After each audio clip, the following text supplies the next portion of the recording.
Hello and welcome. I am the Chris who plays games, playing retro games every Monday at 9:15 and whatever I feel like every Friday at 9:15. This evening, we're doing something a little bit different than our norm. Rather than going ahead and playing a video game tonight we're going to do something a little bit different. We're going to be going to the early days of Choose Your Own Adventure. We're reading through some of the earliest books in the Choose Your Own Adventure from the 1970s and 1980s, and you are here tonight to read along with us. I'm going to be reading, you're going to be deciding. There'll be a bot in the chat that will ask you questions, and so basically it'll look a little bit like this. We'll just give you a quick demo here. I'll say vote page 1 second. Vote page 5. And it'll pop up options, and you'll be able to figure out which things you want to vote for. So you can press 1 or 2 in this case to figure out whether you want to warn Larson and Sneed or just yell, "Please hurry." We do have the ability to change how long it waits for voting, and so we may do that throughout the evening. We'll give it a little bit longer to figure out what it's going to be. Titles of the books are in the description below. There are 4 that we can go through. So the 4 books, if we go here, are going to be, and we're going to do them, the first one we're going to do is The Underground Kingdom. The Underground Kingdom is a story of exploring this crevasse in the Earth's crust. We'll get into that one first. So that's going to be our first book. After that, we'll be able to decide together whether we're going to do Escape, a story of escaping a destructive wave of natural disasters, whether we will go to Race Forever, Choose Your Own Adventure book number 7, or whether we will go Journey Under the Sea, where we will figure out if we're going to Atlantis or whether we're going to go there and stay there or what we're going to do. We're going to do all those things. So, we are going to bump up this delay here. We're going to just make it 30 seconds.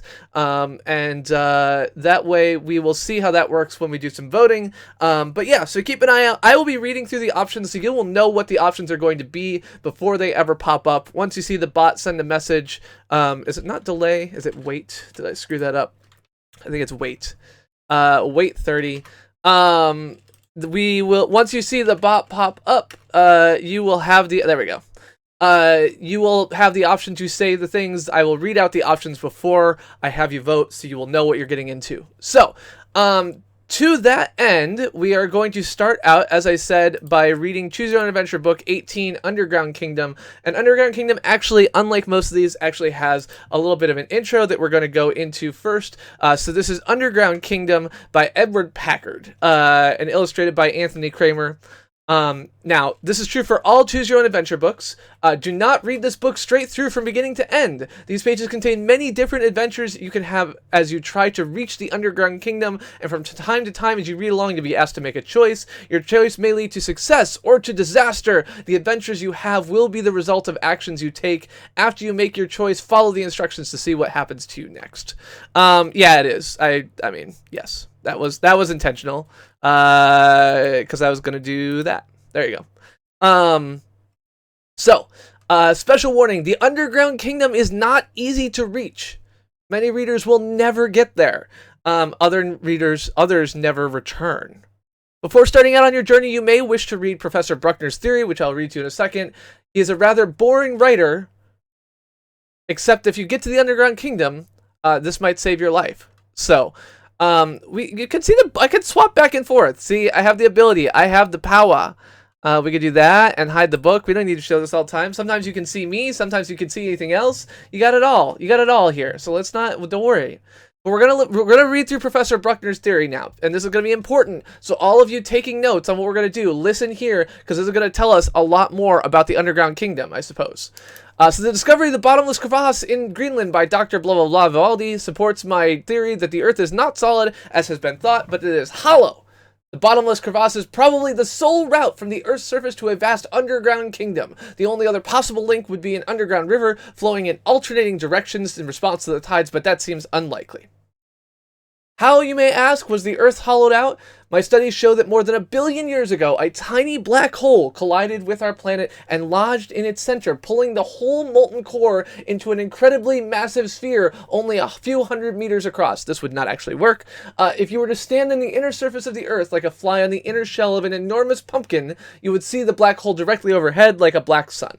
The gravity of the Earth's thick shell would hold you to the inner shell of the Earth, though you would weigh much less than you would on the outer surface because the mass of the black sun would pull you towards it. If there was a small, very tall mountain in the underground kingdom and you were to climb to the top of it, you might be pulled up into the black sun because gravity gets stronger as you approach a massive object. I mean, this is true of all objects, but sure. In all other respects, the Black Sun would not be dangerous to any creatures in the underground kingdom. On the contrary, the Black Sun would be necessary to life in the underworld, but in the opposite way. Our sun gives us heat and keeps us from freezing. The Black Sun absorbs heat. If there is an underground kingdom, it is the Black Sun that keeps its inhabitants from being baked to death by the heat from within. So this is his picture of the underground sun.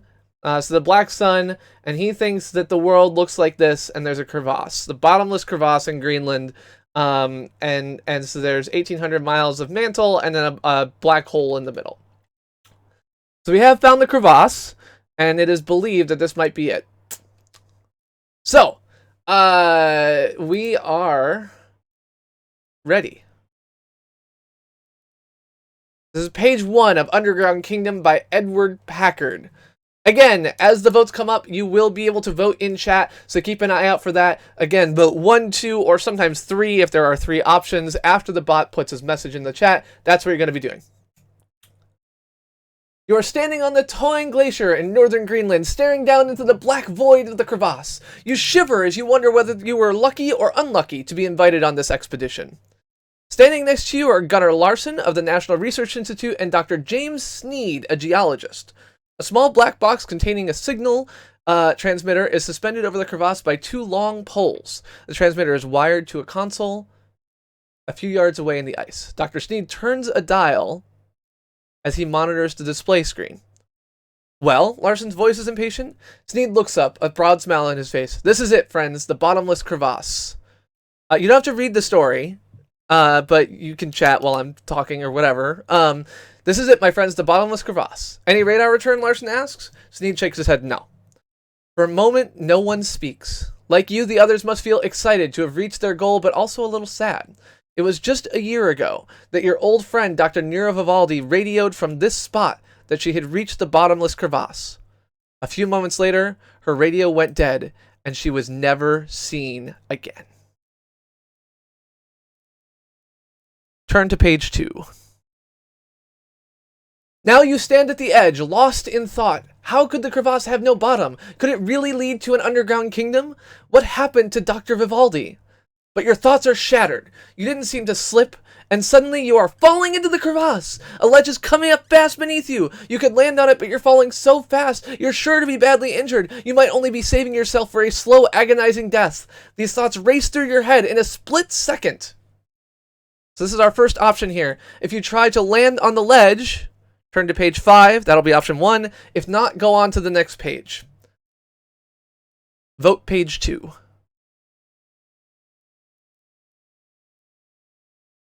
So again, your options are land on the ledge or miss the ledge.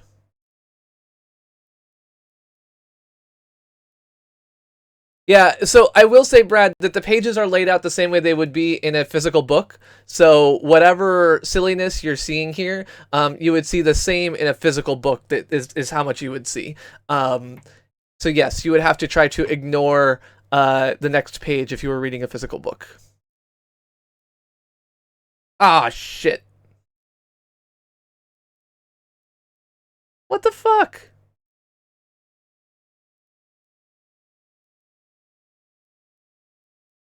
Okay, my bot sucks. Just give me 1 second.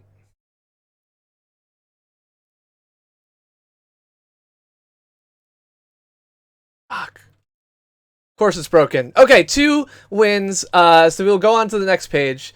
I like that. So I have voice recognition to do all the stuff, and it transcribed what the fuck as what the F star star star.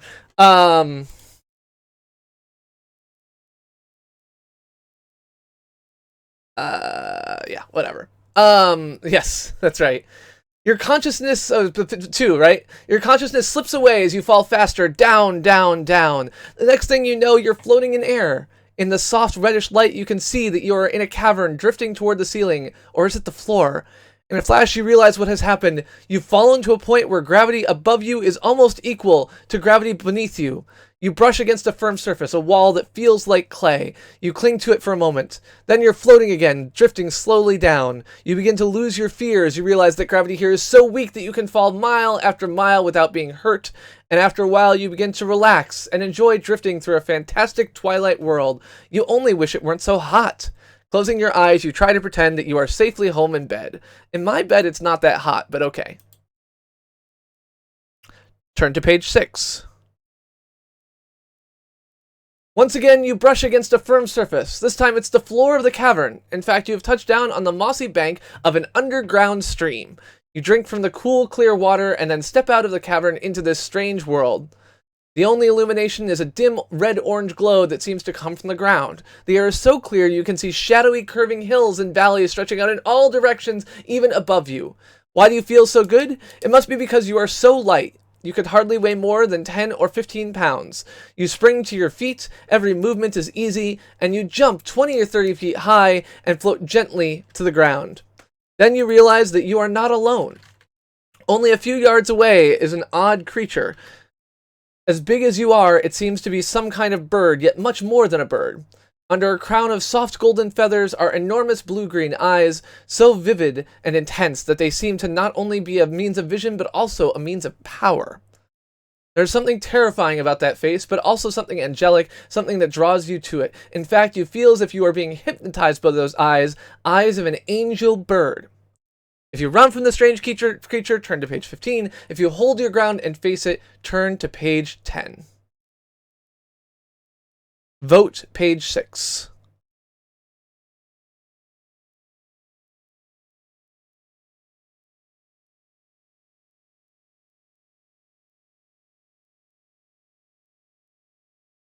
Jeff, you voted 1 and then 2. Did you change your mind? Okay, 2, 2, 2, 1, 2, 2, 2, 2. Okay. Turn to page 10. Turn to page 10. You stand there and watch as the strange creature walks slowly towards you. Then you see the large blue-white pieces of broken shell. This angel bird is only a fledgling, just hatched. Losing your fear, you walk up and stroke the creature gently. It cocks its head to the side and touches you with one of its wings. At that moment, it seems almost human. But suddenly, you hear a loud whirring sound. Hovering above you is another angel bird, a much larger one. It must be the mother of the fledgling, and she swoops toward you. So we have 3 options here. If we run, turn to page 8. If you grab the fledgling and use it as a shield, turn to page 14. And if you dive to the ground, shield your face with your arms, go on to page 11. Vote page 10.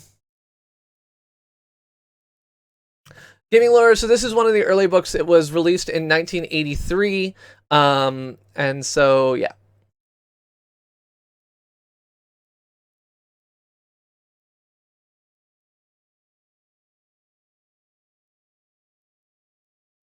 Okay, 3, 3, 3. 3. Okay. Turn to page 11. Sorry. Turn to page 11.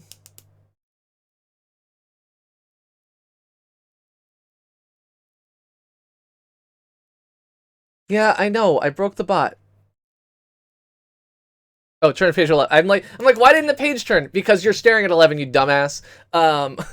You dive to the ground and shield your face with your arms, hoping the angel bird will leave you unharmed. Nothing happens. The angel bird must have taken her young one away. What's more, you begin to have the feeling that you are completely safe. Slowly, you get to your feet. Standing nearby are 3 more of the large creatures. One of them effortlessly leaves the ground, glides through the air, and lands beside you. You have a strong urge to climb on its back. Why is it you feel so safe? The angel birds begin to make musical sounds, more beautiful than anything you've ever heard. Is it the music that causes your good feelings, or something more? These creatures seem to communicate not in words or even ideas, but in feelings. Without thinking more about it, you leap up, and because there's very little gravity, you almost float onto the creature's feathery back. You nestle in, and it feels like a bed of goose down, soft and silky.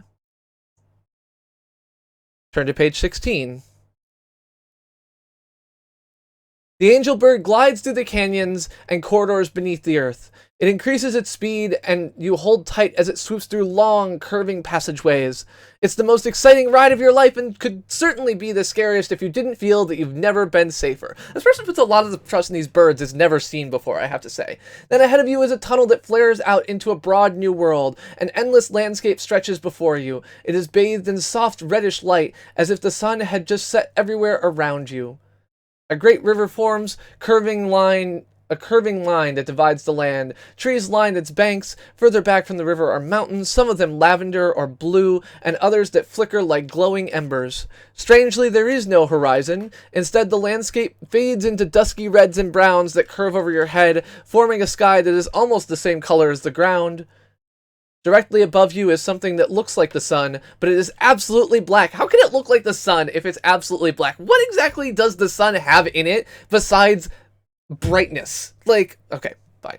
So this is the underground kingdom, strange, vast, and very beautiful. What people or creatures live here? What mysteries does it hold? But you are swept from your daydreaming by the realization that your life here could be in danger. If you set out to explore the underground kingdom, turn to page 19. If you concentrate on getting safely back home, turn to page 22. Vote page 16.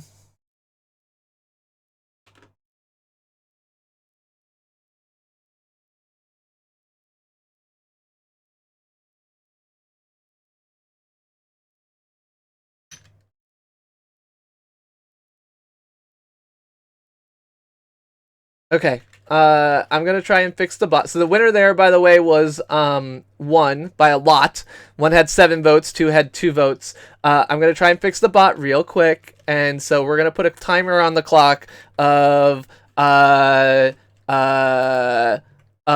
2 minutes, and then we're gonna go on to explore the underground kingdom. So just give me 1 second.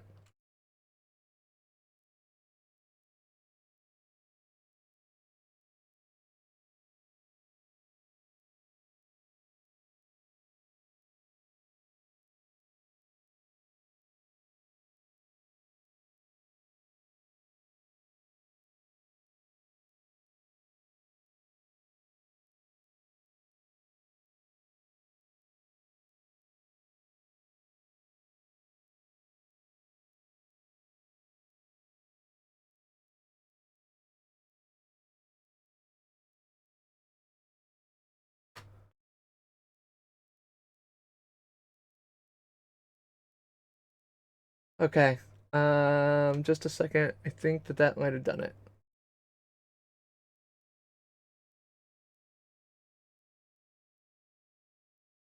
Okay. We'll try this again.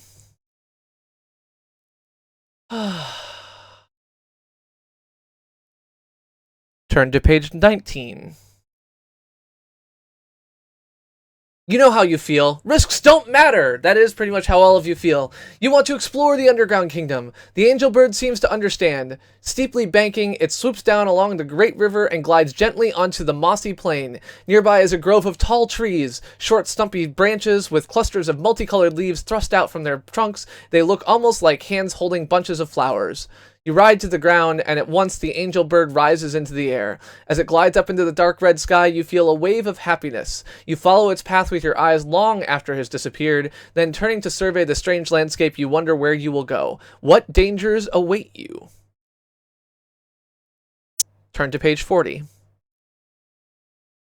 The scene around you reminds you of a photographic negative. All the shades and colors seem reversed. The ground is grayish-pink clay with white outcroppings, and in the distance you can see areas that glow like beds of hot coals. Nearby is a forest of trees with green trunks and white leaves. The trees are short, yet their branches, taking advantage of the light gravity, spread out for hundreds of feet in all directions. You climb a small hill to get a better view, and wherever you look, the land curves upward as if you were standing at the bottom of an enormous bowl. The sky is covered with what looks like reddish-yellow clouds. Most amazing is the sight directly overhead, a disk almost the size of the sun, but instead of shining brightly, it is absolutely black. You can feel its coolness as if it were drawing heat from your skin. It's the black hole at the center of the earth. None of this makes sense. You turn sharply at the sound of chattering. Coming up the ravine are more than a dozen creatures, smaller than you, yet walking upright on 2 legs. Half human, half ape, they look like creatures that might have once lived on the earth's surface, and they are carrying ropes and nets. Turn to page 39. Turn to page 39.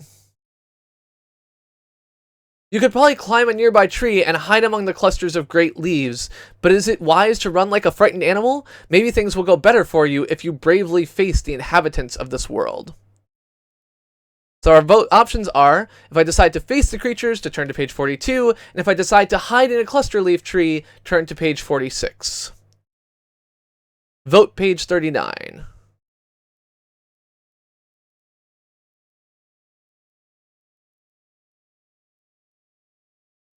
So we can face the creatures or hide in a tree.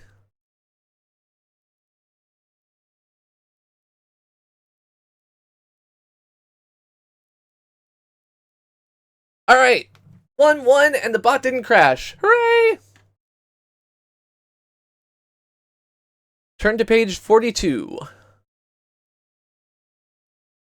You step forward to meet the strange procession. The underworld creatures form a circle around you, cackling and gesturing to each other.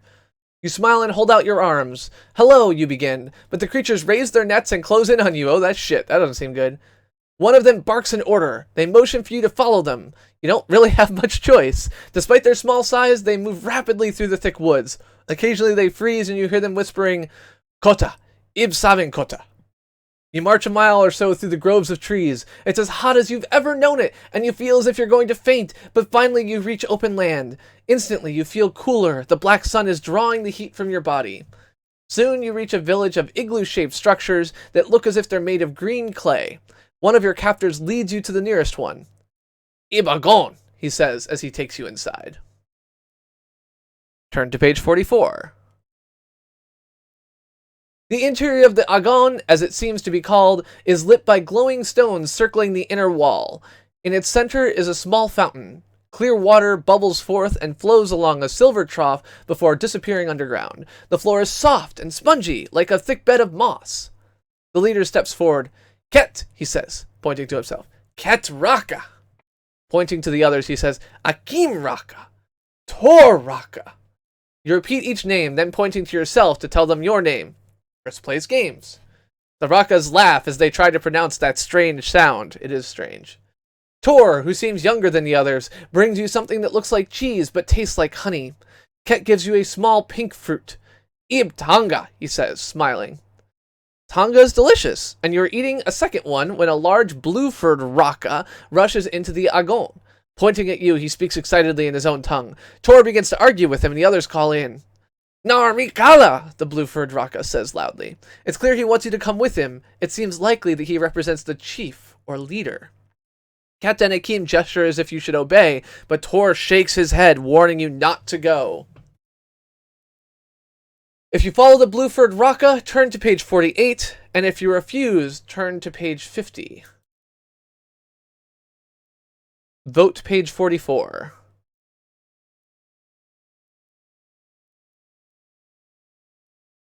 Yeah, so the reason that the bot counted wrong is that the last two and the last one were actually both after the bot had stopped counting. It's just that to send a message takes like a couple of seconds. All right, good. So we got some good agreement here. Turn to page 48.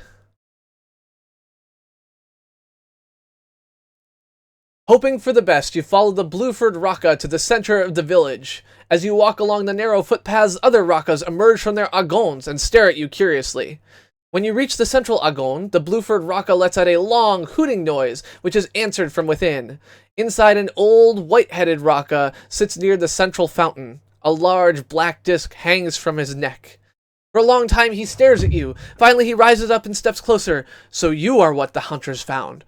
My name is Artone. I am the High Raka of the village of Rakmara. You're so startled to hear the familiar words that it takes you a minute to answer. How is it you speak my language? You finally ask. Arton smiles. A visitor from the netherworld. She called herself Nira. Dr. Vivaldi? She's alive? Where?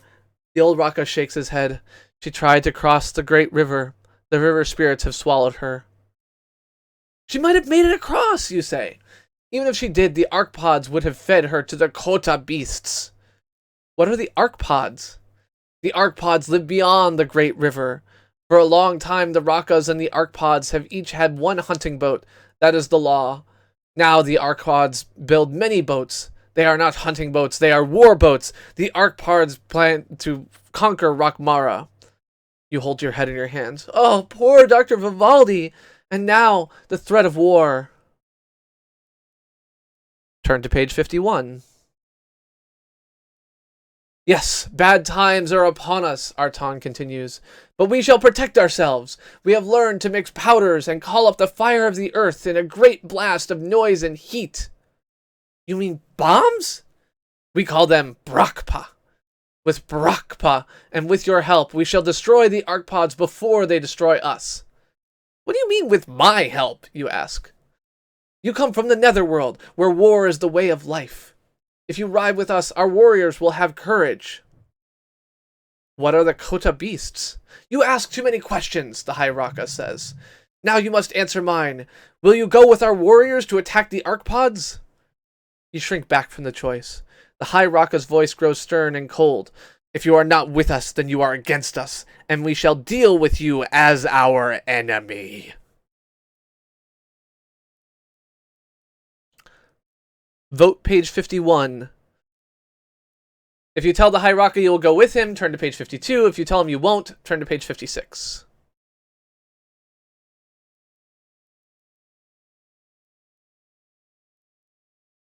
Oh, I forgot to read the options before that, but...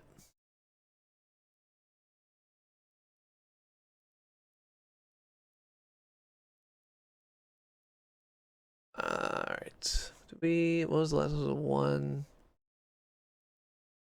Okay. Turn to page 56. I won't have anything to do with your Brakpa. I am not an enemy of you or the arcpods. Ikridzark, the High Raka says angrily. 2 Raka guards seize you and march you out of the Agon, but the moment you get outside, you make a break. You've always been able to run fast when you needed to. In the light gravity, you're even faster. As you dart through the groves of duster leaf trees, you can hear the cries of the Rakas from both sides and behind you. But the great the river lies just ahead, and for once you're in luck. There's a crude raft tied up along the shore. Wait a second. I was carried to where I am by giant angel birds, and my feeling is, for once I'm in luck. Like, you have fallen through a crevasse in the ground, you are underground, dealing with, like, a war thing, and you think this is the first luck you've had? Buddy, your definition of luck and mine are maybe a little bit different, but okay, whatever. Yes, you can die in the story. If you die in the story, you die in real life. Anyway, there's a crude raft tied up along the shore. I quickly untie it and push off as I jump aboard. The current soon takes me around a bend in the river and safely out of sight. I lie low on the raft, afraid of landing until I am well past Rakmara. I now have time to think, where will the river take me? What will be my fate? Turn to page 63.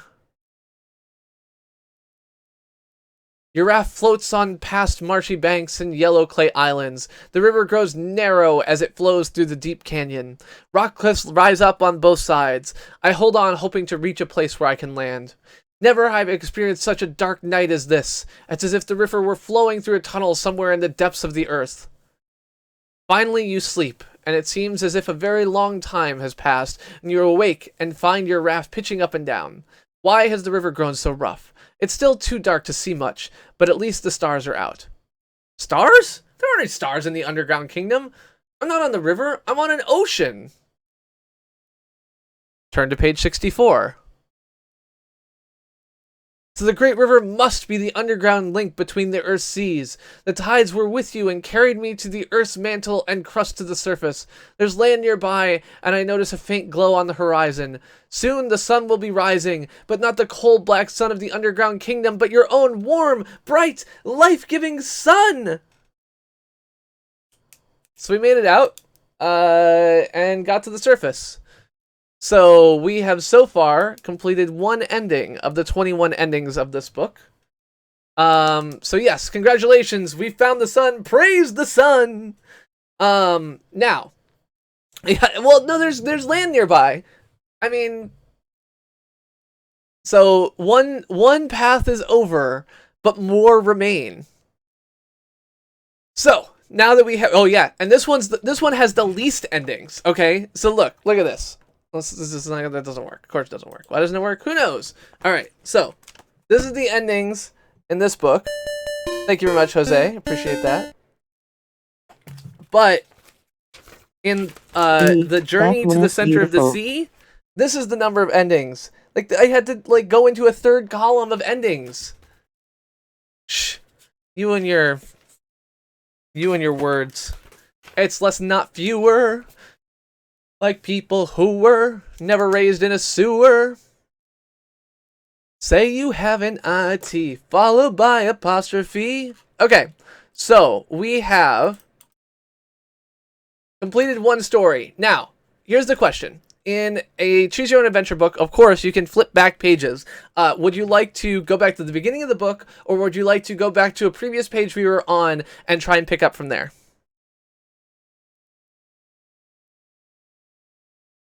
I'm gonna turn this down slightly. I think I am too loud. This might be too quiet. Let's join the war with those asshole Rakas. Okay. Turn to page 56. Nope. Turn to page 51. Okay. So we're gonna go to war. Turn to page 52. I'll go with your warriors, I answer. You answer, whatever. I don't know. Should I read this in first person or second person? I don't know. Very well, says Altan. You will stay with Tomo. Vivaldi taught him English, and he will tell you what you need to know. Immediately, one of the Rakas steps forward and takes your arm. I am Tomo, he says. Then he leads you to the outskirts of the village and into the Agon.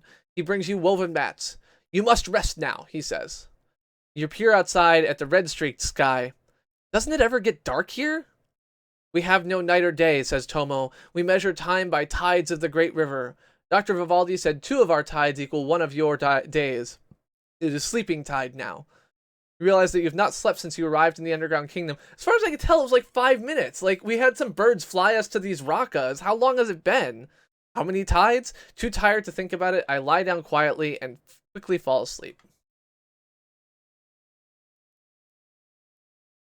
Turn to page 54. When you wake, Tomo gives you a bright pink tanga. You hadn't realized how little you've eaten and you wolf it down. Smiling, Tomo replaces it with another. Someday we will go hunting, says Tomo. Are you a hunter?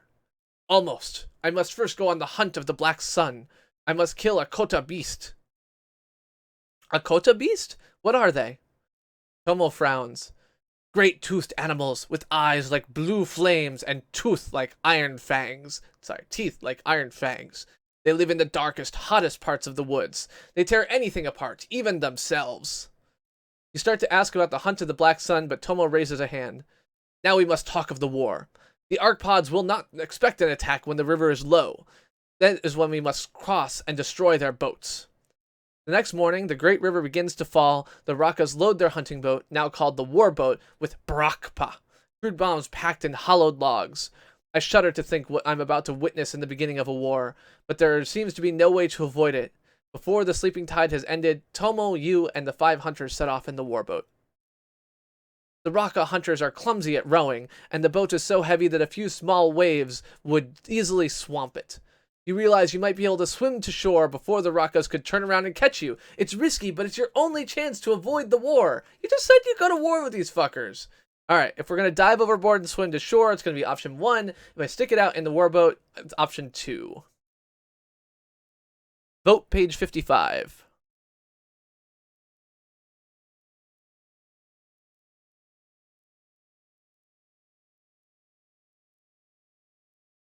Got a lot of consistency here. People thinking that we should stick with what we've gone with. We've come this far. All right, we're gonna stick it out. Turn to page 62. Swimming to shore looks risky. You sit quietly in the boat, hoping for the best. As the warboat nears the middle of the river, the current gets stronger. The Raka River's warriors can hardly row against it, and as the Rakas struggle with their oars, the boat is swept further and further downstream. You wonder where the current will take you until you hear a sound up ahead that quickly grows into a roar. Igriba! The Rakas shout. Igzark! They begin to upload the heavy Brakpa. Frantically help, but the sight of the boiling white rapids ahead, I lose heart. Moments later, the boat smashes into the rocks, and you and the Raka warriors are swept away by the raging current. Well, that's not a great ending. Like I said, if you die in the book, you die in real life. Okay, well, murdered by rocks. So that's one approach.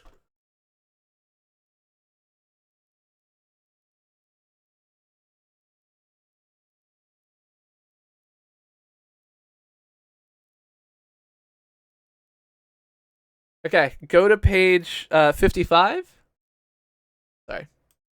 Go to page 55. Ew. Turn to page 55.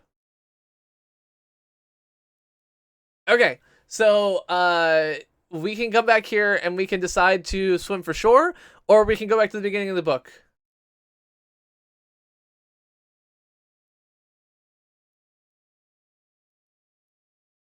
What would you like to do? Back to the beginning or swim to shore?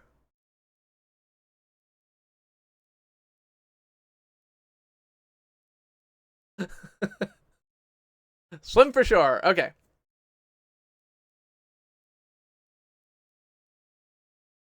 Turn to page 61.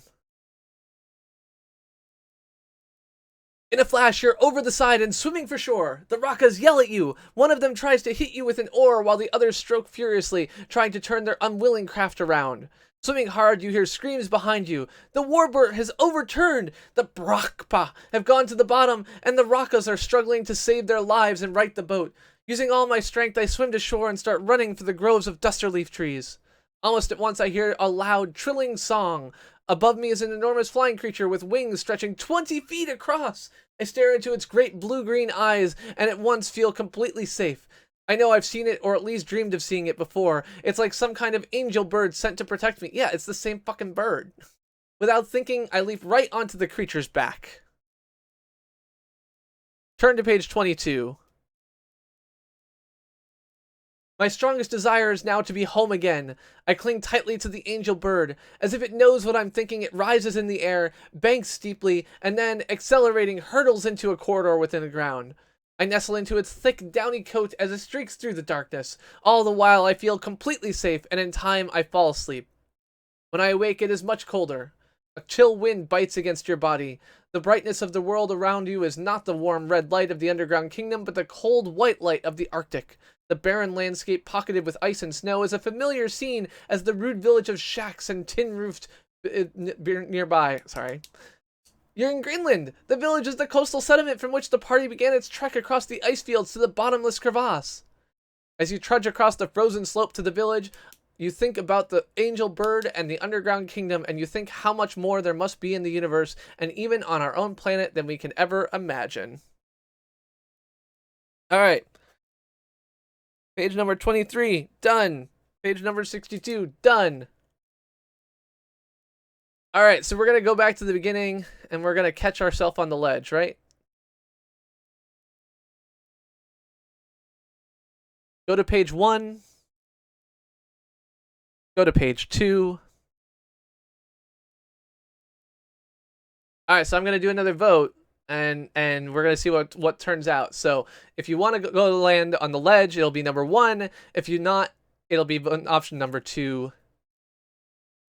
Vote page 2.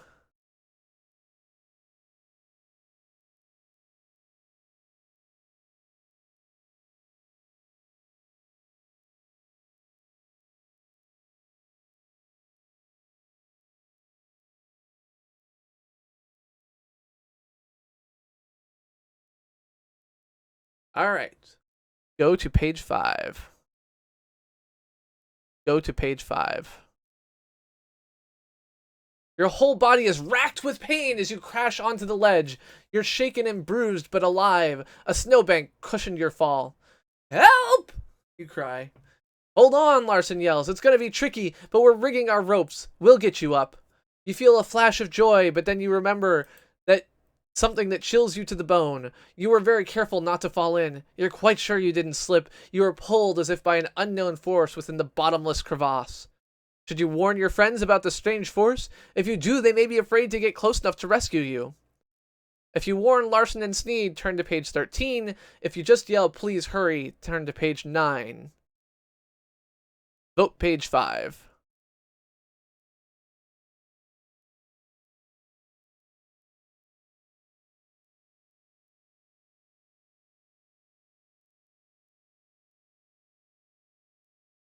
Mathros is down with the just, pulling them into the crevasse with you. Go to page 13. Get back from the edge, you yell. I didn't fall, I was pulled in. For a few moments, you hear nothing. Then Sneed yells, thanks for warning us. There may be some force here we don't understand, but don't worry, we're rigging a brace so we can pull you up without getting too close. A few minutes later, you see a nylon climbing rope dangling in front of you. You pull it enough to tie around your waist and around your arms, and taking a firm grip, you call up to the top, I'm ready! Pull away!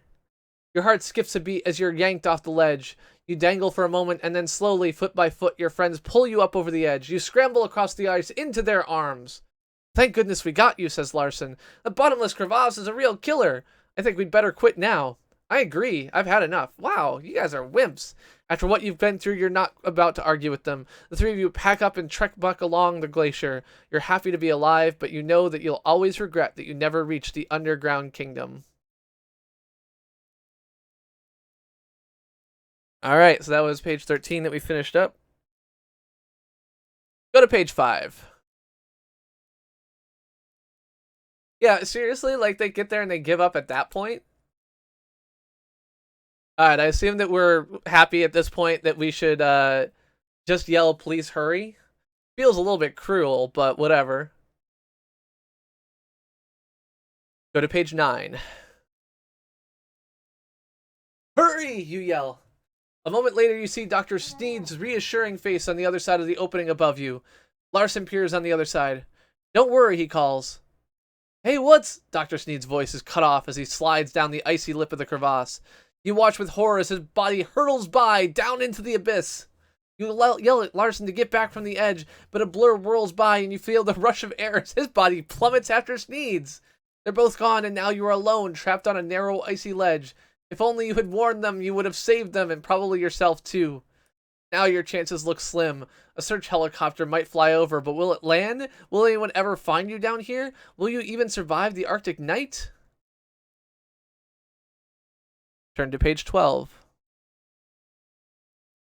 You look along the ledge. It curves upward towards the surface, but it also becomes narrower, and you try to gauge how close to the surface you could get without losing your footing. By cutting a couple of handholds in the ice with your pocket knife, you could make it to the top if you don't lose your grip.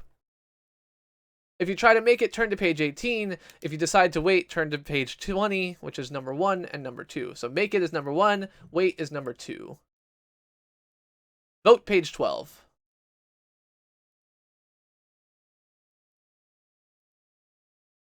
So AWOL, did your friend end up coming over? Is he voting with you?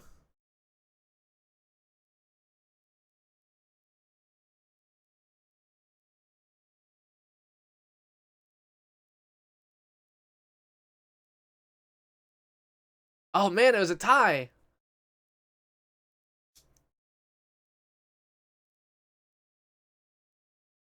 All right. Go to page 20.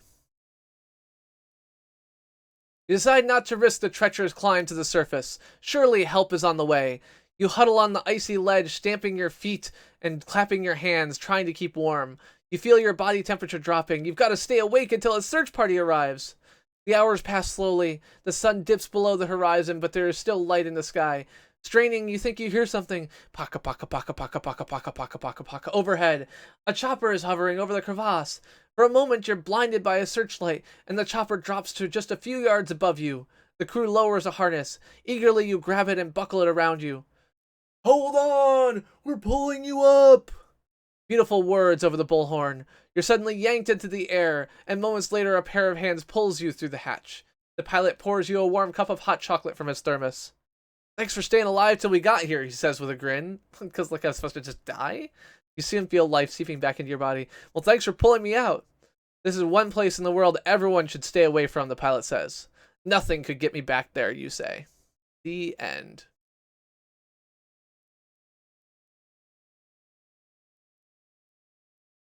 Alright, go to page 12. Go to page 12.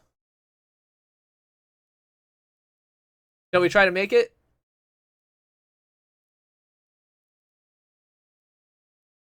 Objections.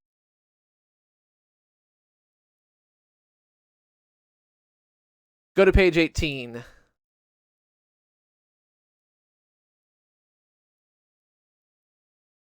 Well, it's actually that oftentimes the web speech API constantly stops listening, and so go to and turn to are both being recognized equally well, but I tend to have forgotten to push the button.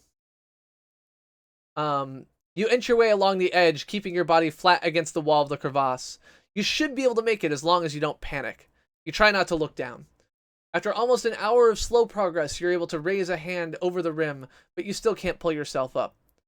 You hack away at the ice, gouging out another handhold, and then another foothold. It seems like hours before you can take even one step higher. Then with one great effort, you heave yourself over the edge, then twist and roll away from the deadly opening.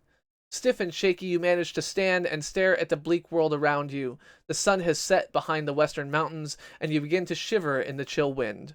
You're thankful in that in this part of Greenland it never grows dark in July, but it does grow cold, well below freezing, and you're too exhausted to run and jump to warm yourself.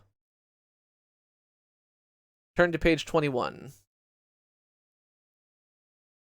There is no shelter from the relentless wind and no sign of Larson or Sneed. Yeah, they fell down the pit, didn't they? It's getting hard to breathe. You soon begin to feel the dull ache, stiffness, and sick feeling you've read about, the dread symptoms of hypothermia.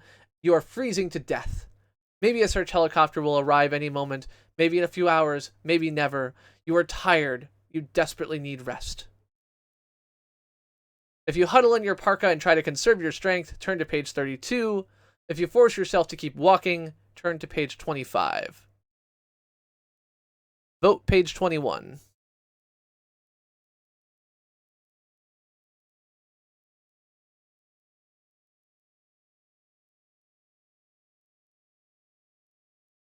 Alright, I think I'm going to have to give one extra vote. No, not revoted.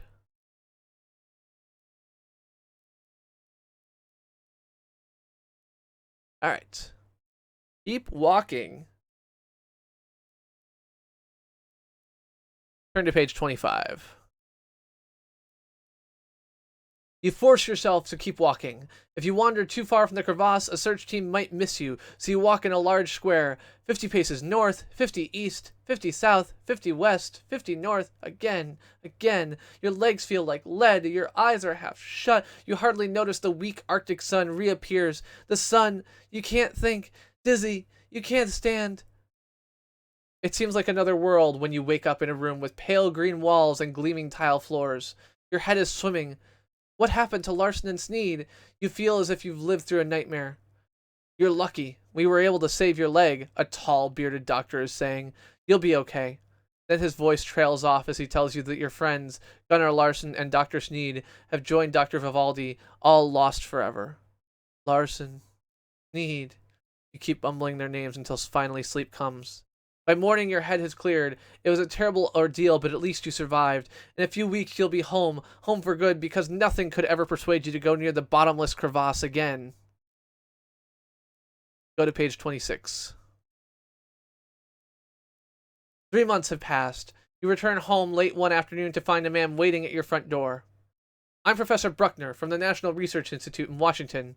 He shakes your hand warmly. Please come in. Are you still studying the bottomless crevasse? Bruckner nods. We've identified the force that may have pulled Larson and Sneed into the crevasse. Would you be willing to go back? Precautions will be taken so that there will be no chance of it happening again. You shake your head. I'm afraid not, Professor. I don't think I could go back to the place where my friends died. Smiling, the professor leans forward and says, Would it change your mind if I told you that your friends may still be alive? What? It's true. We received faint radio signals from a point far beneath the Earth's surface. I believe that one or more of the others may be alive somewhere in the underground kingdom, and we have the means to reach them. Now will you come? If you say that you'll go on the expedition, you'll vote number 1. If you decide it would be too dangerous to go with Bruckner, you'll vote number 2. Vote page 37. Vote page 37. Oh, that's not the right thing. Okay, well, clearly those options are wrong because I said 37 instead of 27, but whatever. We can still go with the vote.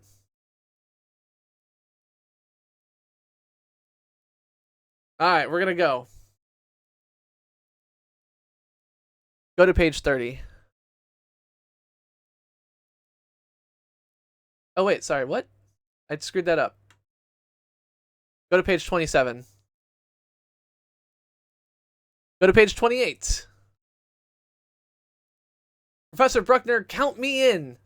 Good, he says. This time we'll be far better equipped. NASA has put 2 helicopters at my disposal. NASA?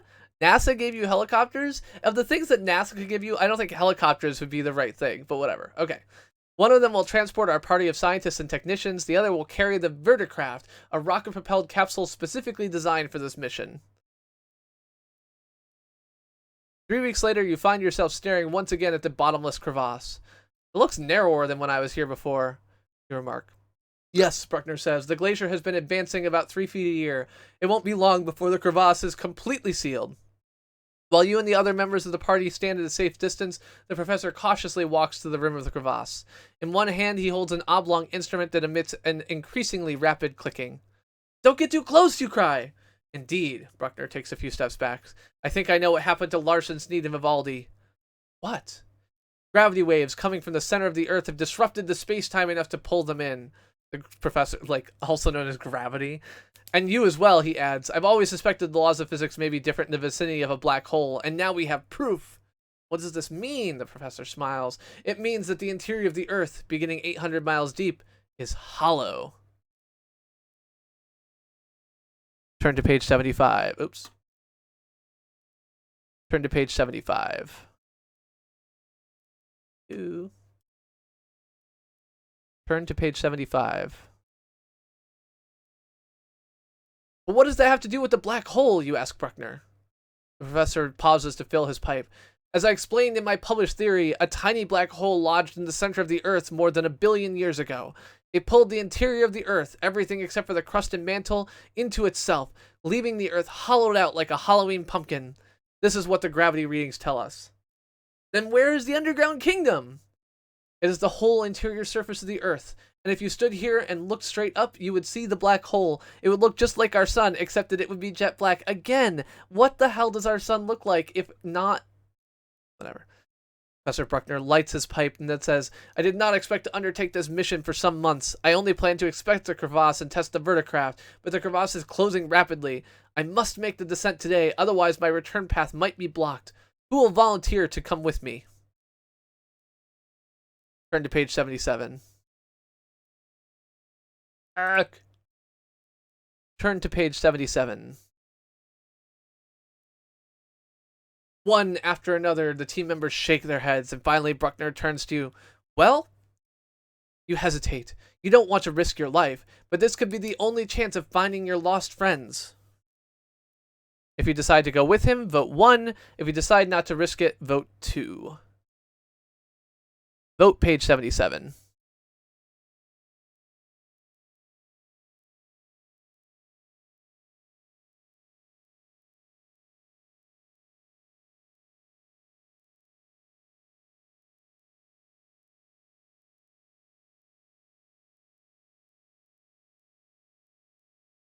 All right, we decided to go with him from page 77. Go to page 35. You know that your chances of surviving the expedition are slim, but even if you safely descend into the bottomless crevasse, there's no assurance that the verticraft will still be able to get you out again. Still, it's your only chance to find your lost friends and to explore a new world. You grit your teeth and climb aboard. The professor climbs in with you. I like that nice picture you got on the left there. Ready, he says. I'm going to activate us as soon as we're centered. Ready. You strap yourself in and say a prayer. You feel like a larva inside a cocoon. Looking through the port, you watch the others position the verticraft over the crevasse. You wave at them, and they wave back. And suddenly you are falling faster and faster, plummeting toward the center of the Earth. Has the verticraft gone out of control? Professor Bruckner, you yell. Won't the rockets work? Can't you slow us? We're saving our fuel, he shouts. Gravity will slow us. You'll see. Has he gone mad? You notice a red button on the control panel. Next to it is a sign that reads, Emergency, reverse/return to initial position. Go to page 37. Thanks to the dual control system, it looks as if you have a chance to escape this madness. Still, you can't be sure if it will save you. If you decide to push the emergency reverse button, push 1. If you try to reason with Dr. Bruckner, push 2. Vote page 37. Vote page 37.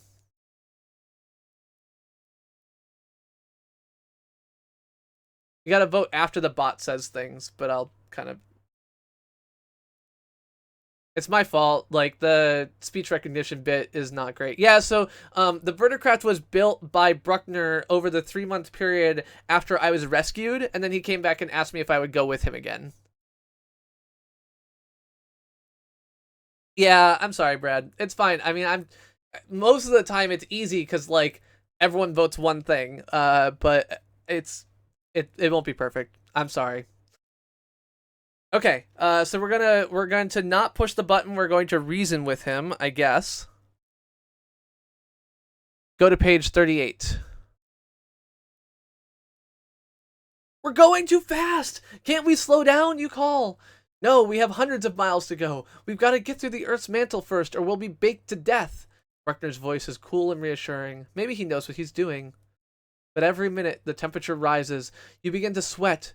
Whatever made you think you could survive such a trip?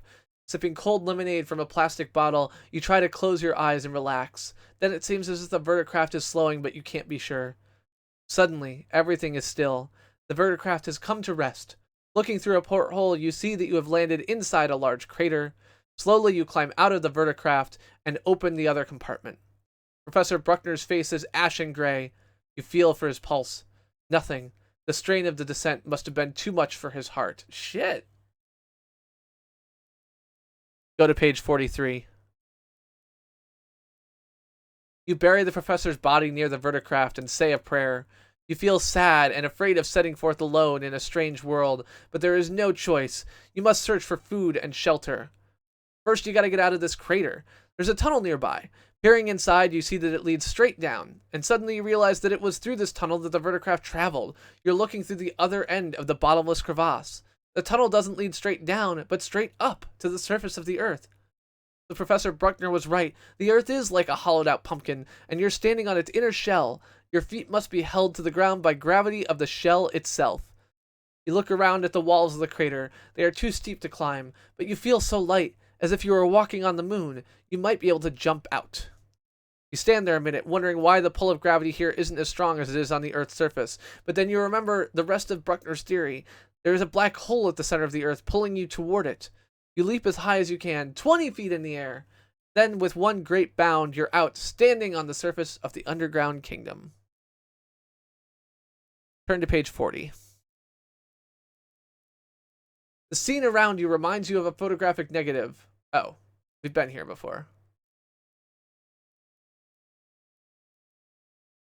Okay, the scene around you reminds you of blah, blah, blah, blah, blah, blah.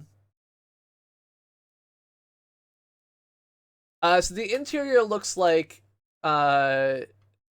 is like this.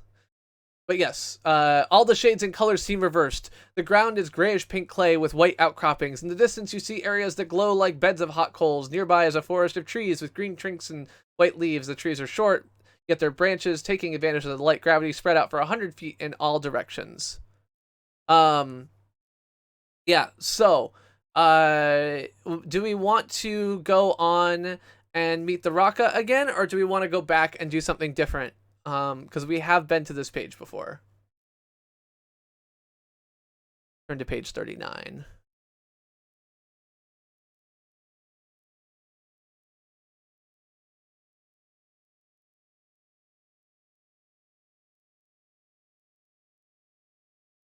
Okay. We do have a couple of options we could take, but that's fine. Okay. So we have been here. The Rakas are coming at us. We could probably climb a nearby tree and hide among the clusters of great giant leaves, but is it wise to run like a frightened animal? Maybe things will go better for you if you bravely face the inhabitants of this world. If you decide to hide in a cluster leaf tree, we'll pick number 2. If I decide to face the creatures, it'll be number 1.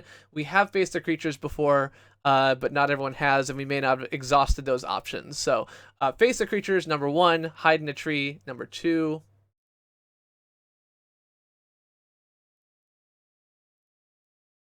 Vote, page 39.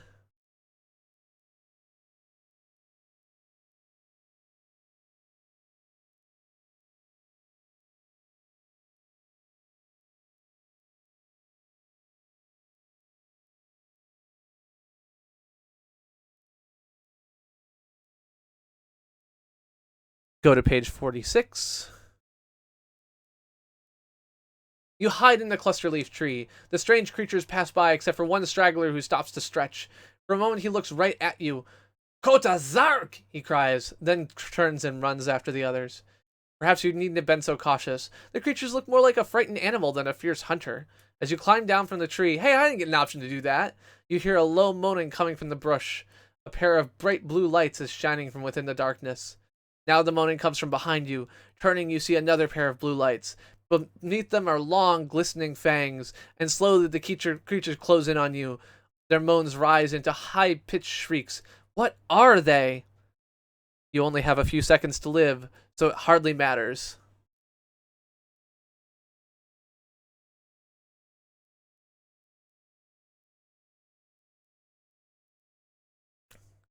Go to page 77.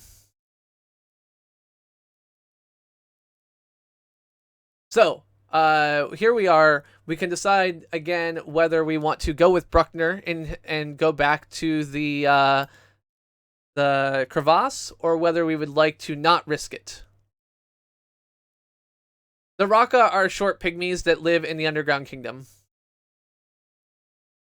So shall we go with him again and attempt to manage our verticraft better, or not?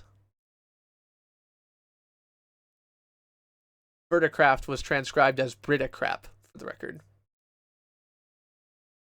All right, I should do a vote. Vote, page 77.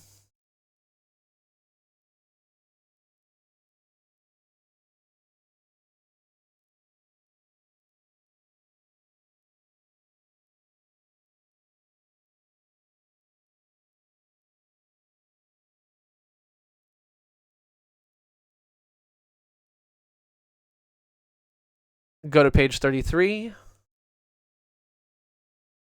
All right, says Bruckner. If no one will volunteer, I'll go alone. The rest of you help position the verticraft over the crevasse and help him well as he snaps the hatch shut and releases the craft into freefall. Hank Kruder, Bruckner's assistant, glances at his watch. If he survives, we'll get a signal back after 10 minutes, he says. You all wait anxiously, watching the clock, watching the crevasse. 10 minutes go by. 15, 20, 25. A chilling wind bites through your parka. You kick the icy ground. 30 minutes, says Crowder. There's no way. Weary and sad, your party trudges back across the ice fields. The moving glacier is rapidly closing the crevasse. There won't be another chance.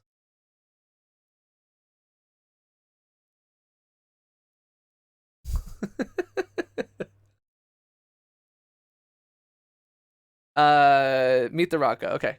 So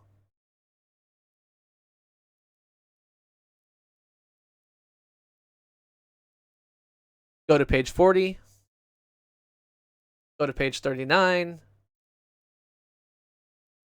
Go to page 42. Go to page 44. Okay. So this is okay. So we are now with the Raka. The Raka are the pygmies. They brought us to their town. And here's where we're gonna get into their story again. So in the interior of the Agon, which is their building, it seems to be called, is lit by glowing stones circling the inner wall. In its center is a small fountain. Clear water bubbles forth and flows along a silver trough before disappearing underground. The floor is soft and spongy, like a thick bed of moss. The leader steps forward. Ket, he says, pointing to himself. Ket Raka. Pointing to the others, he says, Akim Raka. For Raka. You repeat each name, then pointing to yourself, you tell them your name. Chris plays games. The Rakas laugh as they try to pronounce the strange sound. It is pretty funny. Tor, who seems younger than the others, brings you something that looks like cheese but tastes like honey. Ket gives you a small pink fruit. Ibtanga, he says, smiling. Tanga is delicious, and you are eating a second one when a large blue-furred Raka rushes into the Agon. Pointing at you, he speaks excitedly in his own tongue. Tor begins to argue with him. The others join in. Nar Mikala, the blue-furred Raka says loudly. It's clear he wants you to come with him. It seems likely that he represents the chief or leader. Ket and Akim gesture as if you should obey, but Tor shakes his head, warning you not to go. So Brad thinks we maybe should refuse this time. We did follow him last time, so. Vote page 44.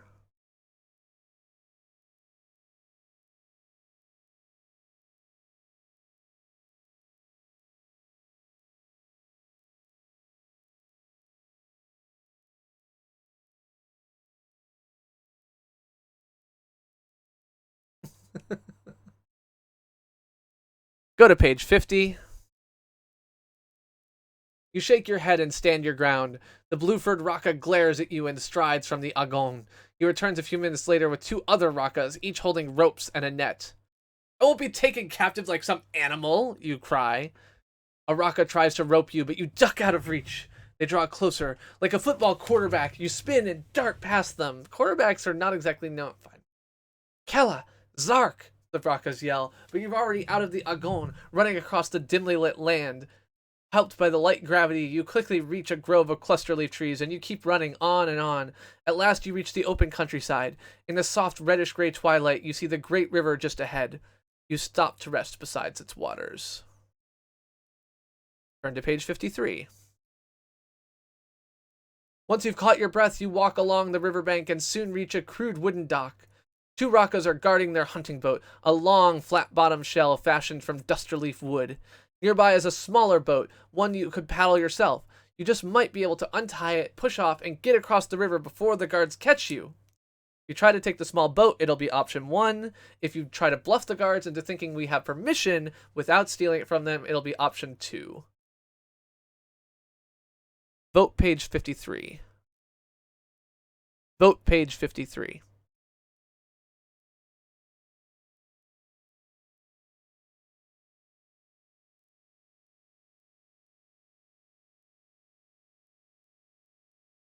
Roll a saving throw for ability to convince guards.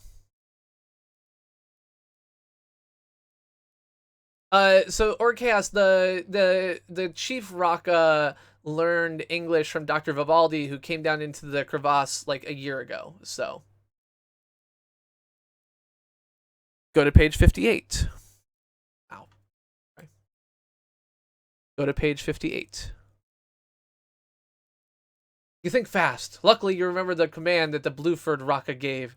You walk up to the guards, smiling. You point in the direction you came from, then to yourself, and then to one of the boats.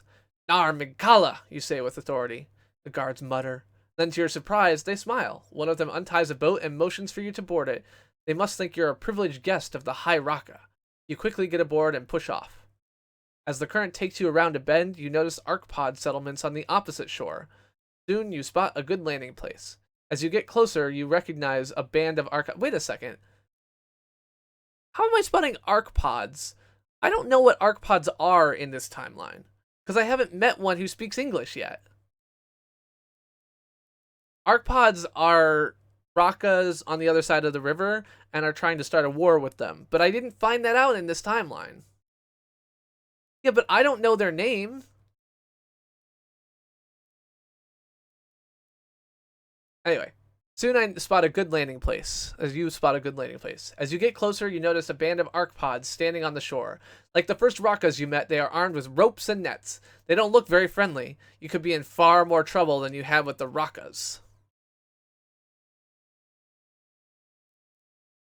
Sorry. Our options are going to be to continue to shore, was number 1, or go back across the river is number 2. Vote page 58.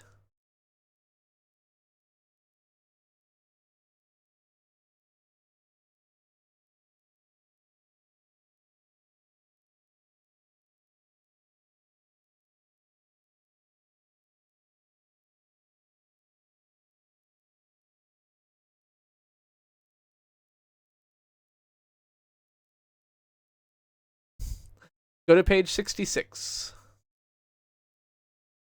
Trying to act unafraid, I row straight into the shore, hop out of the boat, step forward to meet the arcpods. Hello, I come as a friend, I call out. But their only response is to take you prisoner and march you back into their village. You soon find that the arcpods live in Agon, similar to that of the Rakas. Your captors lead you into one of the largest one, where you expect to be presented to their chief. Instead, a woman calls your name. It's Dr. Vivaldi. She hugs you warmly. I thought I'd never see another human face, she cries, tears streaming down her cheeks. One of the guards says something you cannot understand. Then the arcpods march out of the Agon, leaving you alone with your friend. Dr. Vivaldi tells you how she barely survived her fall through the bottomless crevasse, how she lived for almost a year with the Rakas, and finally swam to the great river to the land of the arcpods. You tell her of your descent to the underground kingdom and your adventures in Rakmara. We must set upon a plan, she says. The arcpods have learned that the Rakas are making bombs. They think we may be the Raka spies. That is why you're treated so rudely. They have told me that their chief, the Grand Akpar, will soon decide whether to execute us. No, we're not. Well, we're on both. So both the timeline where Sneed fell and the timeline, and then I came back 3 months later, and the timeline where I fell without them conjoined. So go to page 68. What can we do, you ask? Dr. Vivaldi looks at you thoughtfully and then says, if there is a war, we cannot expect to survive. I'm going to talk to Grand Akpar. But here, take my gold bracelet. If you give it to the guard, he will let you escape. But what will happen to you? I don't want to leave you here. I'll go to the Grand Akpar with you. Dr. Vivaldi replies, think carefully before you make such a decision. If you decide to face the Grand Akpar with Dr. Vivaldi, it'll be number 1. If you decide to escape while you still have a chance and leave Dr. Vivaldi behind, that will be option 2. Vote page 68.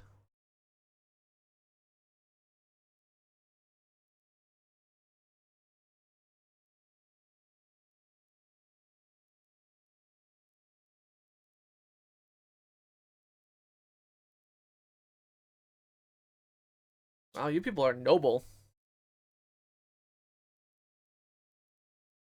Go to page 70. I'll face the Grand Akpar with you. That's a brave choice, says Dr. Vivaldi, but it also would have taken courage to escape. He smiles. Sometimes there's nothing to do but be brave. As she speaks, 3 Arcpod guards walk into the Agon.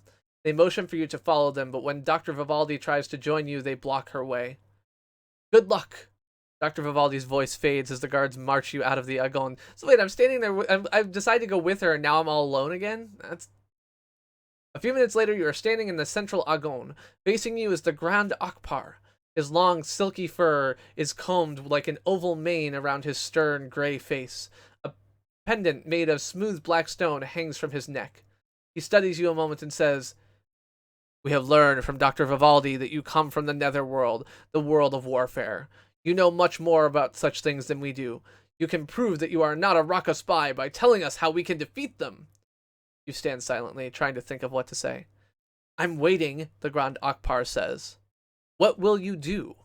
If you play along with him, it'll be option 1. If you refuse, it will be option 2. Vote page 70.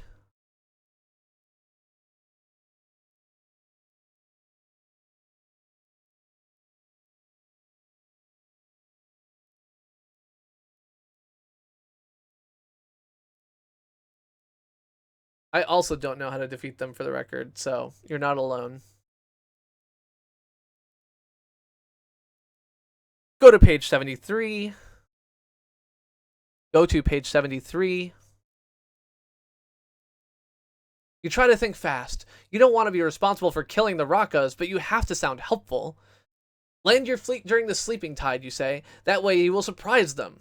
Thank you, the Grand Akbar smiles. But if your advice fails, you will be taken to the mouth of fire. This does not seem like super advanced advice, but okay. The Grand Akbar motions to his guards. They lead you back to Dr. Vivaldi.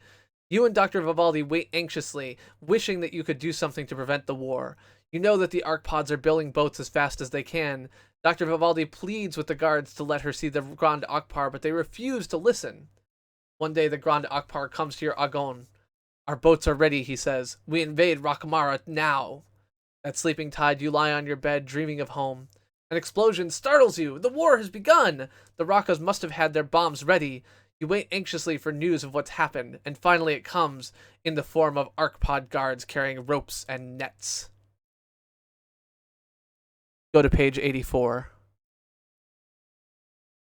You betrayed us, says the head guard.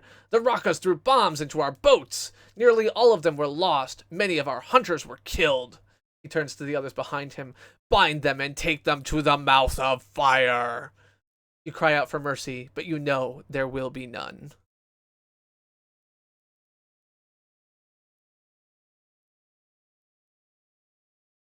So where should we go back to? We go back to faking out the Grand Akbar.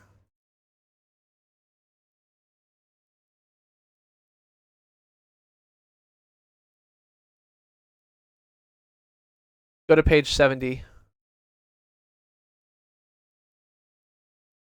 Vote page 70.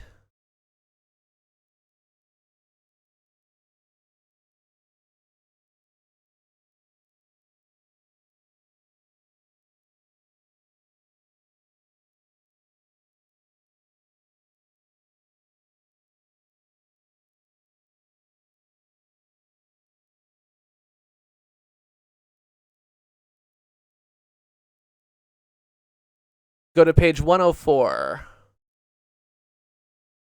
I won't help you fight the Rakas, you tell the Grand Akbar. War is a terrible thing. Your villages will be destroyed and your people will be killed. Our wars have always brought grief, not sought grief, also sought grief, but that's a different story. The Grand Akbar is silent for a long time. Then it would be like that here, he finally says. But how can we avoid war? If we do nothing, the Rakas will destroy us.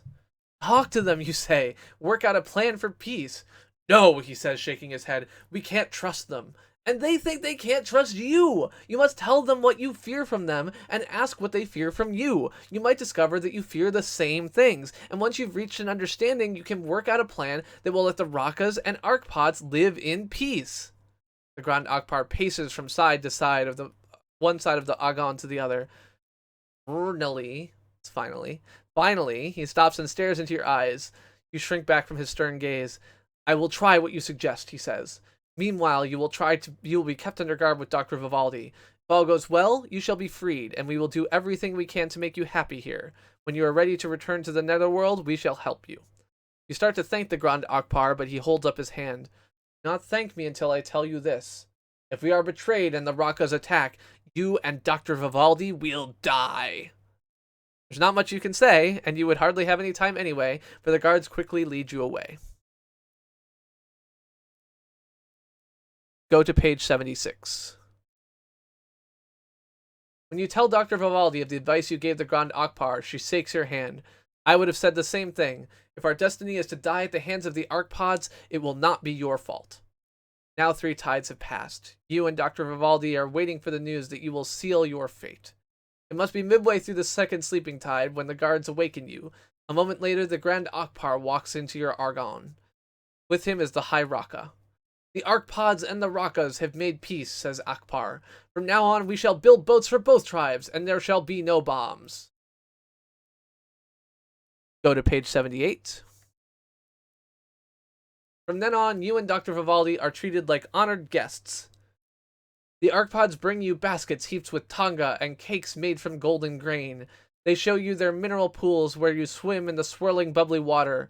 Later you lie in the warmth of the glowing rocks to cool off under the black sun. A few tides later, the Grand Akbar pays you a visit. Would you like to stay longer and explore the underground kingdom, he says. We shall lend you 3 hunters to guide you, or if you wish, you may return to the netherworld. Which do you prefer, Dr. Vivaldi asks you. There may still be a chance to return home, though the risks are great. Vote page 78. Staying is number 1, leaving is number 2.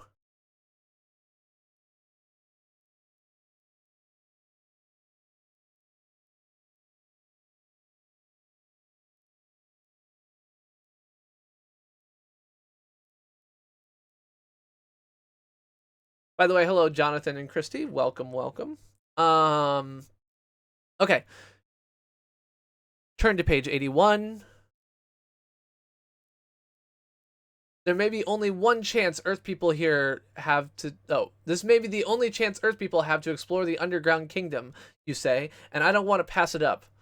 I'm glad to hear you say that, Dr. Vivaldi unfolds a map of the underground kingdom, which is labeled in English, by the way. I just want to point that out. But whatever. I made this map... Oh, okay, she told me. Never mind. Explained in the next sentence. I made this map from what the Rakas and archpods have told me. Although the underground kingdom has an area 60% as large as the surface of the Earth, only a small portion is cool enough to be habitable. Most of the land is too hot to set foot on. It is the molten red rock, you know, that provides the reddish glow that lights this dim world. If it were not for the tremendous cooling effect of the black sun, life could not exist here. Sometimes Dr. Vivaldi gets too scientific for you. Where do you think we should explore, you ask? Turn to page 83.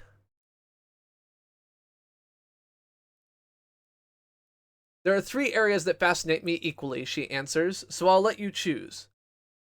To the west are the Weightless Peaks, where you become lighter and lighter the higher you climb. To the south are the Hills of Diamonds. The archpods are afraid to go there. They say it is too close to what they call the lair of the ghost wolf. What lies across the great river, you ask, beyond Rakmara? The Shining Mountains. There we may find creatures whom the archpods call the Flying Clara. They are great birds, who may be the true rulers of the underground kingdom, higher even than humans on the evolutionary scale. What would you prefer? So, Weightless Peaks, Hills of Diamonds, Shining Mountains. Those are going to be options 1, 2, and 3. Vote page 83. There are also actually 3 options on one of the earlier things that was when you picked what to do with the fledgling bird you found on page 14, but...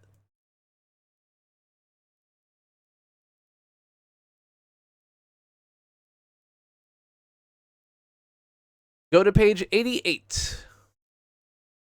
Come on. Go to page 88.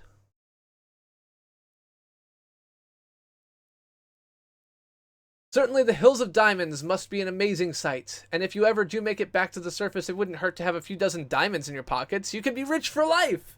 The archpods provide you and Dr. Vivaldi with their greatest boat for the trip down the Great River to the Diamond Hills. After a journey of 6 tides, you hear a roaring up ahead. The archpods quickly beach the boat. We can go no further, the leader tells us. There are deep canyons and fierce rapids ahead. We must go on foot across the field of white clay. You soon find that the white clay is extremely hot. Your feet would burn up if not for the light gravity of the underworld that permits you to race across the field in great leaps. Finally, you reach cooler ground. Ahead of you is a dazzling vision, dozens of little hills of brilliant diamonds. Go to page 91.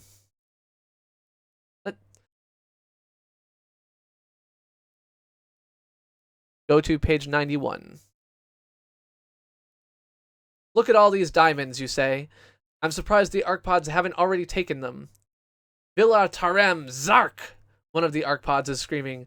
Several of them point to the north. Tarem Agax! You can't see anything unusual, but the archpods are deserting you, racing back across the field. What's going on? Do you see anything? You asked Dr. Vivaldi. She shakes her head, seemingly as confused as you are. It must be the ghost wolf. What we are witnessing may be more interesting than the Diamond Hills themselves. We may be in the presence of a life force that the archpods can see, but we can't. Or maybe what they see is an illusion, and we are right in thinking that nothing is there. This is something that has always interested me. Different realities for different observers. Like, you may be about to die to a ghost wolf, and you're like, this seems interesting. Like, crazy lady. You may be right. Oh, I don't think we have time to figure it out right now, you say. You may be right, Dr. Vivaldi admits. In any event, I would guess that the Archpods have good reasons for their fears. Are you willing to risk continuing onto the Hills of Diamonds, or do you want to turn back? If you want to continue, it'll be option 1. If you want to turn back, option 2. Vote page 91. Vote page 91. It heard me say 91.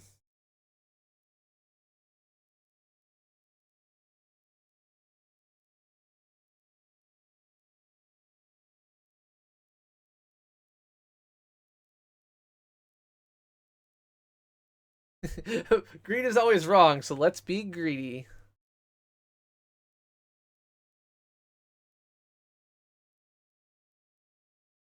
Go to page 94. There's a tie it randomly picks. Oh, crap. Sorry. Hold on.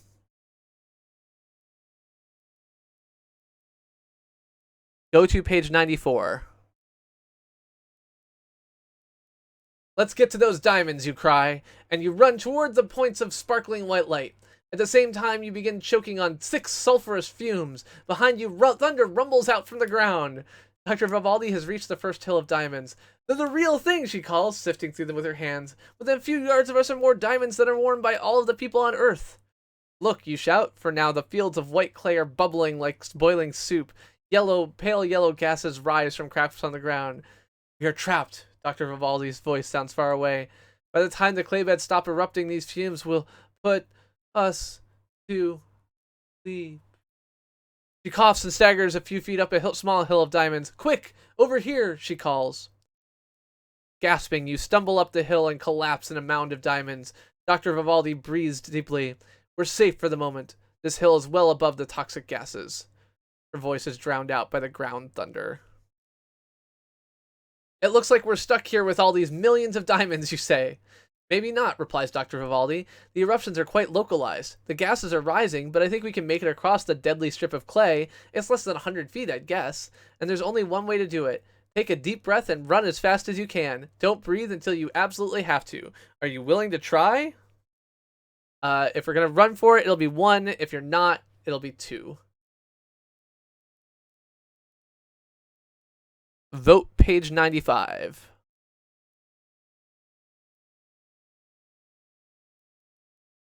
Your vote got in, Matus, by the way, so you're good.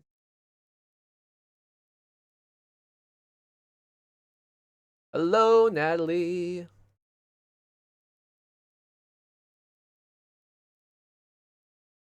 And it's a tie, and the winner is 2. Don't run for it. Go to page 102. I'm worried we won't make it, you say. Maybe the eruptions will end soon if we just wait here a while. Maybe so, Dr. Vivaldi observes without looking at you, and maybe it will get worse. The two of you sit, waiting. Soon a breeze begins to blow. A minute later, you are coughing and sputtering as the toxic gases rise over your hill. You try not to breathe, and more than you can help, but your vision blurs and your head spins. You can't even sit up. It's strange. Diamonds are the hardest substance in the world, yet if they are several feet deep and you lie down on them, you make a soft bed, and so the end comes easily for you.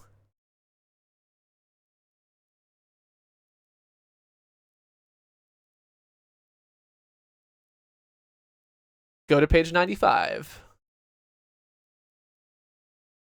Since we did have a tie here, we'll go ahead and take the other path. Go to page 101. Let's run for it, you shout. Dr. Vivaldi scans the bubbling fields of clay. I think I know the best direction to run, so I'll go first and you follow. You can just barely hear her voice. Remember to hold your breath and don't forget to... Her voice is cut off by more thunder as she races across the white clay. What was she trying to tell you not to forget? No more time to think. You take a deep breath and run. Go to page 108. You made it! Across the fields of white clay and safely back to the land of the Archpods. And if you remember to fill your pockets with diamonds before you ran across the field of white clay, you're very rich. Did we remember? That's what she was calling out to us to remember.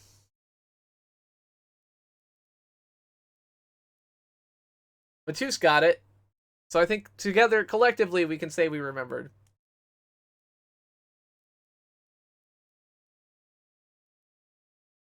We can go explore the other two places. Go to page 83. So we have explored the Hills of Diamonds. And so we have two other options here. Vote page 83. Weightless Peaks is option 1. Shining Mountains is option 3.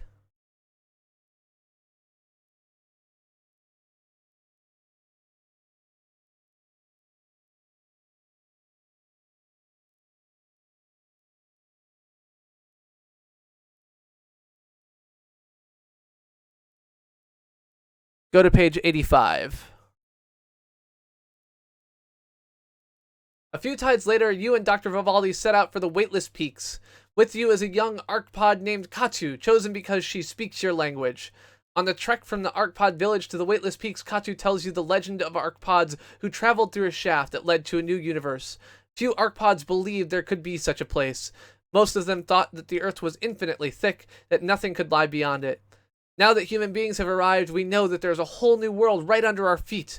We call your world the Netherworld, she says. We are curious about it. We are also afraid of it and of its creatures who could destroy us. Sometimes we human beings are scared of ourselves, you reply. After hiking for 14 tides, you begin to climb, first gentle hills, then steep mountains.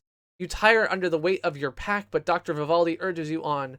It will soon be easier, she says, and she has proven correct, for as you struggle up the next steep hill, you feel your pack growing lighter, and you feel lighter too. Ahead of you, Katu is bounding up the higher peaks like a mountain gazelle.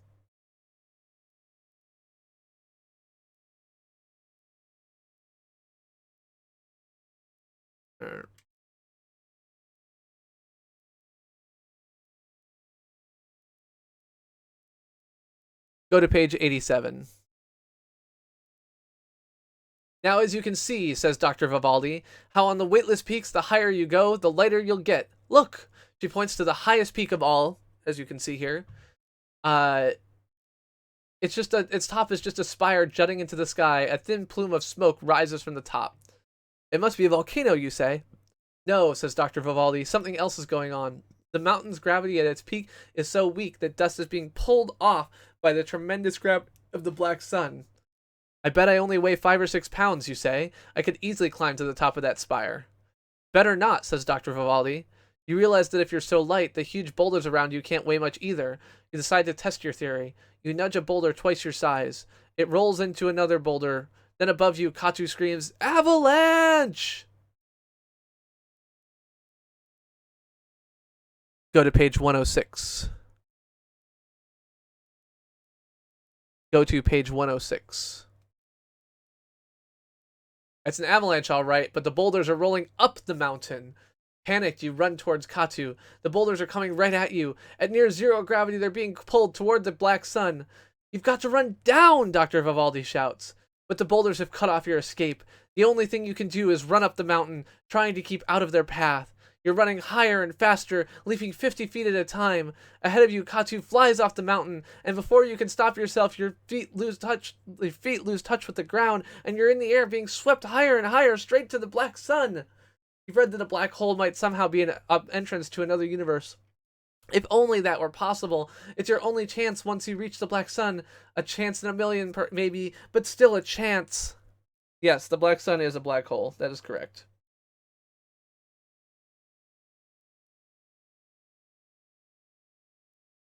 So that's another ending. We'll go back and explore our third option. Go to page 83. We will explore the Shining Mountains next. Go to page 36.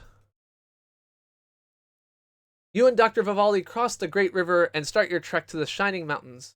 Along the way, your guide, Mapur, brings back mountain game, bread bush, and tanga. Brings back mountain game, bread bush, and tanga. The air seems lighter and brighter than in the valley of the Great River. Never have you felt so happy as you do right now, hiking through the Shining Mountains. But your archpod guide grumbles and frets. He blinks and rubs his eyes. Go to page 92. I think I know why the archpods and the Rakas avoid this beautiful land. says Dr. Vivaldi. They are conditioned to the dim red light of the great river valley. The broad daylight here bothers Mopor as much as it would bother us to live in semi-darkness. Why is it so bright? You are interrupted by cries from the Mopor. Clara! The flying Clara! Craning your neck, you see several great bird-like creatures swooping across the sky. They're nothing that has ever lived on the surface, Dr. Vivaldi says. They may have evolved on some other planet. Why would you think that? Like, the entire evolution inside the planet is different. Whatever.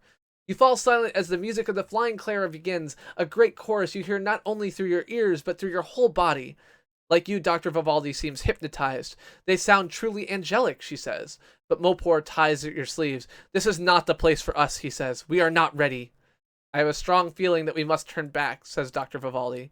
Yes, I have the same feeling. Some force is pulling us back. Dr. Vivaldi's gaze is fixed on the shining mountains. The flying Clara are a very advanced species, she explains. They have the ability to project their feelings onto us. Their presence and purpose here is a mystery that I suspect we are not yet ready to understand, but I feel certain they represent a force of good in the universe. If the flying Clara is so advanced, you say, why don't they just rule the underground kingdom? Dr. Vivaldi smiles. I don't know, but I would guess that not wanting to rule others is part of being advanced. At that moment, you are overcome by a strong desire to return home to the surface of the earth. You exchange glances with Dr. Vivaldi. You have the same feeling I do, you ask? She nods and motions that you follow. Turn to page 98. We mustn't waste time, says Dr. Vivaldi. The bottomless crevasse closes a bit more every day. How does she even know that? Led by the Arcpod guide, you begin the long trek back to the Great River. 6 tides have passed before your party descends the mountain trail into the valley of the Great River. Yeah, it hasn't been a year. Like, they've not mentioned a number of tides. There's 2 tides a day. Like, 6 tides plus 3 tides plus 4 tides. It's like a week. But whatever.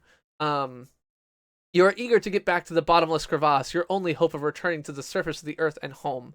As you strain your eyes looking for the Raka village, you see 2 figures headed towards you up the trail. They're human. Can it be, you cry? Dr. Vivaldi stares through her mini binoculars. No doubt about it, she says. Larson and Sneed, they made it here alive. Turn to page 69. You are glad your friends are still alive, and you hurry to meet them. A few minutes later, you're exchanging stories of your adventures in the underground kingdom, but Larson and Sneed do not seem happy. Is anything wrong? Dr. Vivaldi finally asked them. I'm afraid so, Larson replies. We've just inspected the bottomless crevasse. The glacier has sealed it tight. We are trapped here forever. We'll never get home now, you say. That's the way it looks, says Larson. Like it or not, we're pioneers. The only thing for us to do is to make our best of our lives in this new world. That's not good enough for me. We're going to find a way out of here, says Dr. Vivaldi. She looks at you with a bright smile. Right? Right, you answer. That is number 9.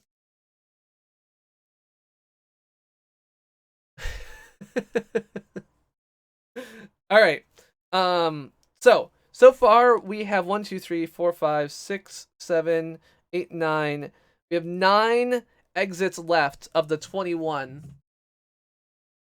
Do we want to go back and pull that I'm executive decisioning this one. Go to page 37. All right. So, this is when we were going down in the verticraft down the shaft, and we have the option of reasoning with Dr. Bruckner or pushing the emergency reverse button. And I wanted to push this button at the time, but I didn't get a vote, and now I'm ruling this vote. Go to page 89. You push the emergency reverse button. Instantly, you are pressed to your seat, almost crushed by the forces as the retro rockets fire. The artificial weight squeezes the air out of your lungs, and then slowly the pressure eases. For a moment, you're completely weightless. Your heart is pounding as you check the depth meter. The verticraft is rising. You fool! What have you done? Bruckner seems wilder than ever. I'm returning us to the surface, Professor. Your voice is cool. You feel confident now that the verticraft has responded to your command. Why didn't you ask? Bruckner's voice is bitter. The auto-return isn't programmed to adjust for this gravitation. Bruckner sounds more sane now. It's you who's beginning to feel crazy. What will happen then, you ask? Suddenly, the darkness is replaced by blinding sunlight.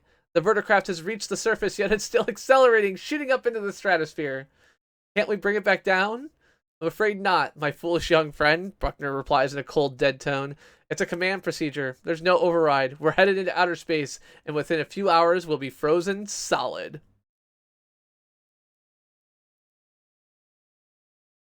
Um, so that didn't work out so well. Okay, we all know I'm a completionist, but I'm not a completionist. So we're gonna move on to the next book rather than try and find our way to the rest of these exits. But we do get to vote here. Do we want to look at the other endings? So we have 1, 2, 3, 4, 5, 6, 7, 8 other endings that we have not gotten to. Do we want to see them? Vote 1 for yes, 2 for no.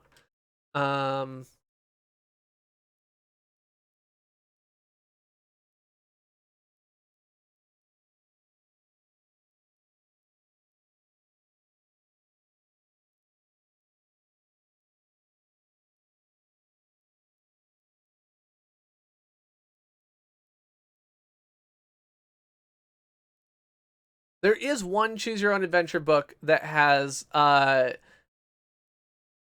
that has a true ending. It's an exploration book, and it's the ending you can't get to by choosing any of the routes in the book. There is no route to get to it. The only way to find that ending is to flip through all the pages and read it. There is no path to it.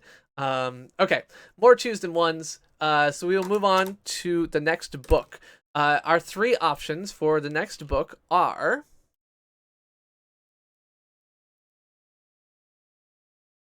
Choose Your Own Adventure book number 20, Escape, which is a book about escaping from a natural disaster. Book 7, Race Forever, which involves a road race and a rough road race that we will do in Africa. Or Journey Under the Sea, which is a book with something like 43 endings of underwater exploration.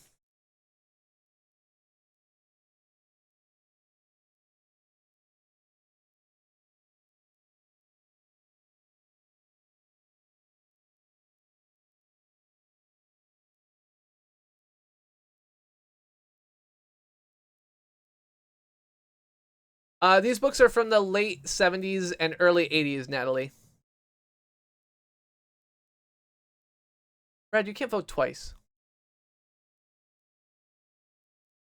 Oh, you didn't vote twice. That was your other vote. Anyway, three wins. 1, 2, 3 wins. Yeah, 3. 3, 3, 3. Okay, so we will do Journey Under the Sea. Choose Your Own Adventure book 2. This one is by R.A. Montgomery, who wrote a bunch of the early books and is relatively well regarded. Edward Packard and R.A. Montgomery, if you look at people who like Choose Your Own Adventure books, are both pretty well regarded authors. They also happen to be the few things I could find as PDFs, so I kind of just cheated. Take care, Nat. Well,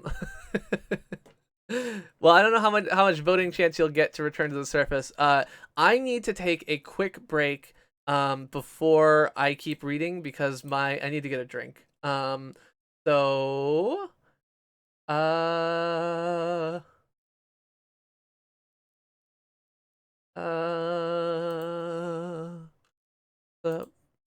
it's not.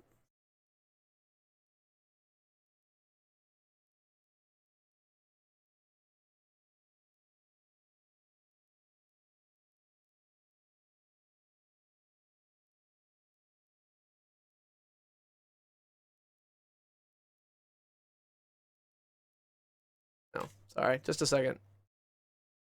You guys get to watch a little bit of old school CPG. Wearing a hat that I'm not allowed to wear anymore. So, yeah. And I'll be back in just a minute. I have no booze in the house. I have booze. I'm not drinking booze. Sorry.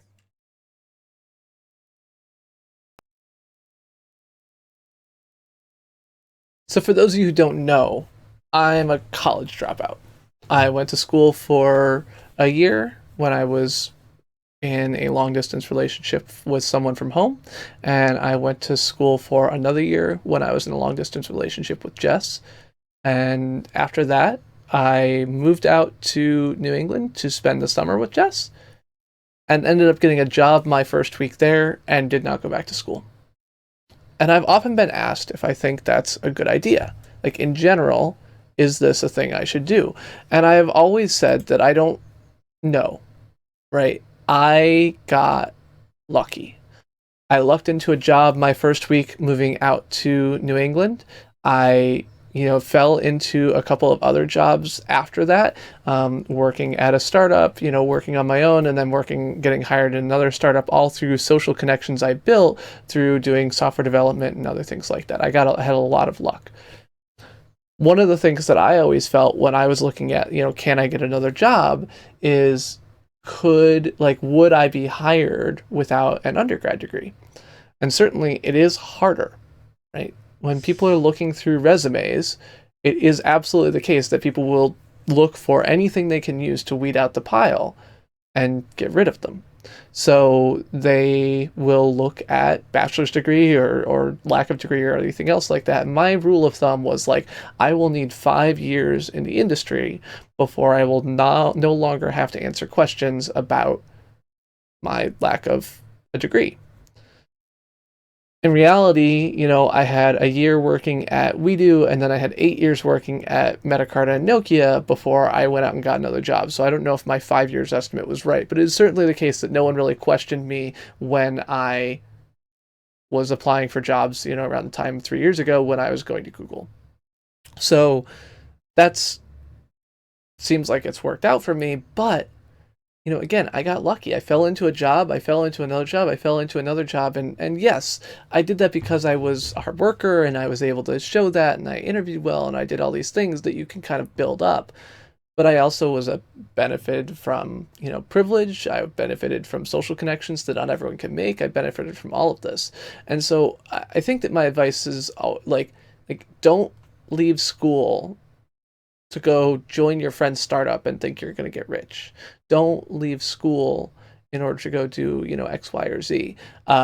If you want to go leave school and work at a job, that's fine. But keep in mind that if you lose that job in the first 3 to 5 years, when you go try to find a new job, there's a possibility this is going to be a real problem for you.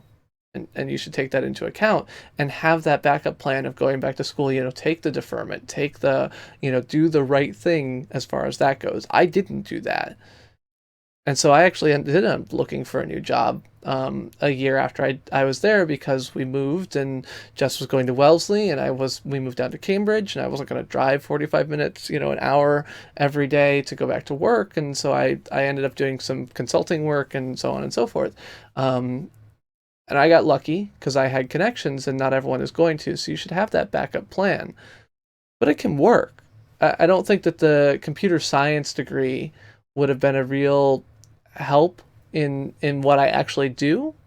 And, the connections that I made maybe weren't there. The biggest thing that I think I was missing when I was at school is that I failed to take advantage of the things I did have access to. I was working at a university famous for its participation in creating the internet. I was working at a university with, tons of research in the ACM and graphics and VR and other things like that. And I never really took advantage of that. I never really stepped back and said, how can I, do better here? And really realized what I was giving up on. And as a result, I wasn't really giving up on much. I was too dedicated to the outside parts of my life and ignoring the value of being at school. But that's something as well that you should think about is, can I get more value by being here that I'm not doing? And how can I maximize that when I'm at college?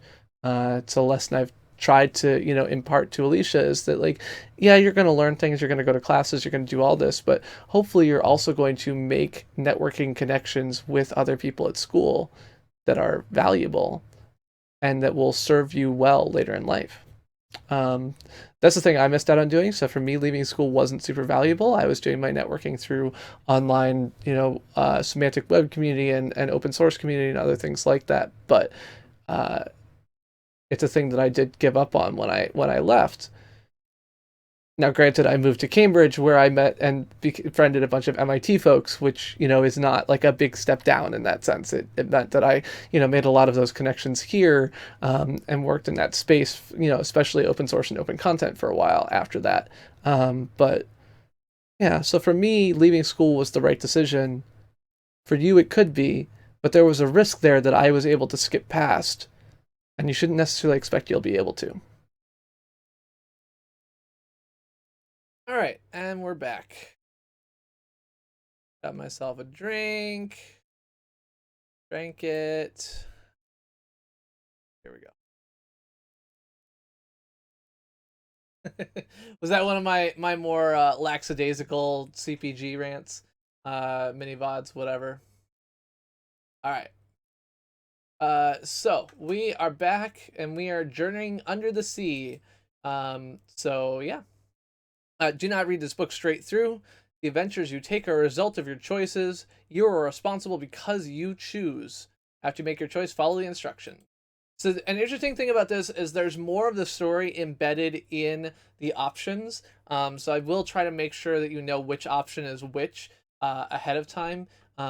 It's just something he did in this early book that I think they got rid of in the later books. So go to page 2. You are an underwater explorer. You're leaving to explore the darkest, deepest oceans. You must find the lost city of Atlantis. This is your most challenging assignment. It is morning, and the sun pushes up on the horizon. The sea is calm. You climb into the narrow pilot's compartment of the underwater vessel Seeker with your special gear. The crew of the research vessel Murray screws down the hatch clamps, now begins to plunge into the depths of the ocean. The Seeker... Excuse me. The Seeker crew begins lowering a strong but thin cable. The Seeker crew begins lowering by a strong but thin cable. Within minutes, you are so deep in the ocean that the little light filters down to you. The silence is eerie as Seeker slips deeper and deeper. You peer out the thick glass porthole and see fish drifting past, sometimes stopping to look at you, an intruder from another world. Now the cable attaching you to the Murray is extended almost to its limit. You've come to rest on a ledge near the canyon in the ocean floor that supposedly leads to the lost city of Atlantis. You have a special sea suit that will protect you from the intense pressure of the deep if you choose to walk about on the sea bottom. You can cut loose from the cable if you wish, because the Seeker is self-propelled. You are now in another world. If you decide to explore the ledge where the Seeker has come to rest, you'll vote number 1. If you decide to cut loose and dive with the Seeker into the canyon in the ocean floor, you'll vote number 2. Vote page 3.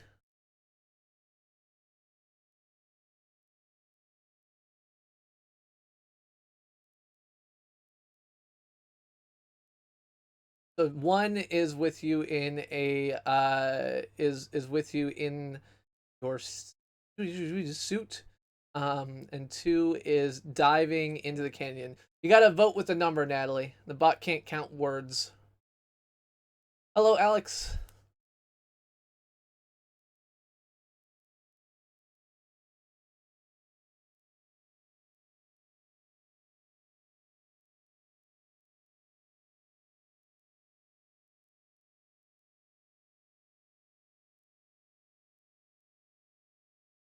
I feel like 45 seconds is maybe a bit too long, but we'll see. Okay, we had a tie, and so winner is cut loose and dive into the canyon, number 2.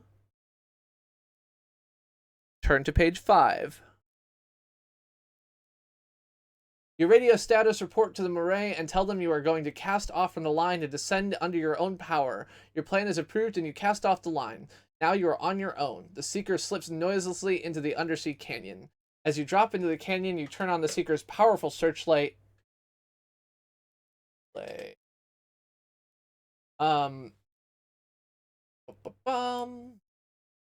ahead is a dark wall covered with a strange type of barnacle growth. To the left side, you see what appears to be a grotto. The entrance is perfectly round, as if it had been cut by human hands. Lanternfish give off a pale greenish glow.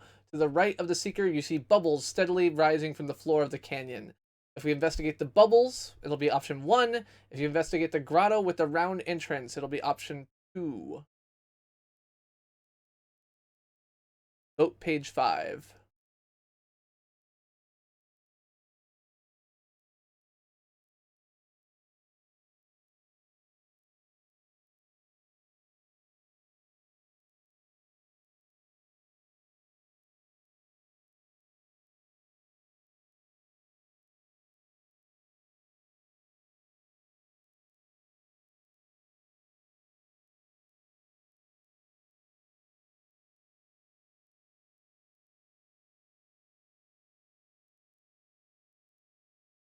Yeah, I think the other thing about these is that the options are also taking longer to read.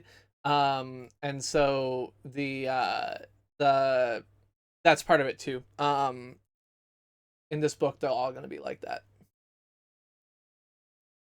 All right, so we're going to investigate the grotto. Go to page 9. You pilot the seeker through the rounded entrance to the grotto. Once inside, your searchlight picks up what appears to be docks and piers along the grotto walls. The seeker's searchlight is not very powerful. However, you do have a special laser light which would light up the grotto like daylight.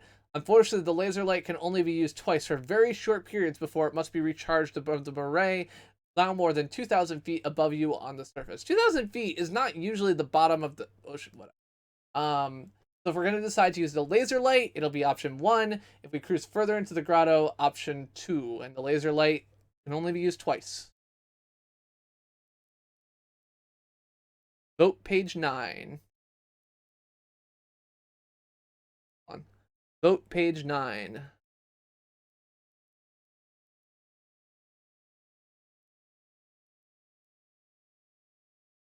Laser light or cruise further. If your phones are behind, I don't know. I don't know. I'm sorry. It's not perfect. Nothing's perfect. Everything's terrible. I guess the answer is I should just talk during the votes. I should just tell you all. I should be like riling you up or like reading them out. Like Mathros is voting 2. Jeff is throwing in another 2. We're at 4 for 2, 5 for 2, 2 for 1, and option 2 wins. We're not going to turn on our laser light. Go to page 14. Cruise silently into the grotto. Its roof seems to slope upward, and I follow the slope. You follow the slope. The depth finder shows that you are rising quite rapidly. Perhaps you will reach the surface and open air. Then the roof of the grotto stops sloping upward, and you bump into it. It's like, seriously? Before you is a perfectly round metallic hatch made of a metal you've never seen before. How can you tell that when you're inside of a submarine? With the mechanical arm of the seeker, you try to open the hatch. It will not open. You begin to send radio signals at the door, hoping to make contact with the other side. This seems entirely unlikely to me, but if you decide to blow the hatch open with explosives, option 1. If you decide to continue transmitting radio communications, option 2. Vote page 14. Vote page 14. Book page 14.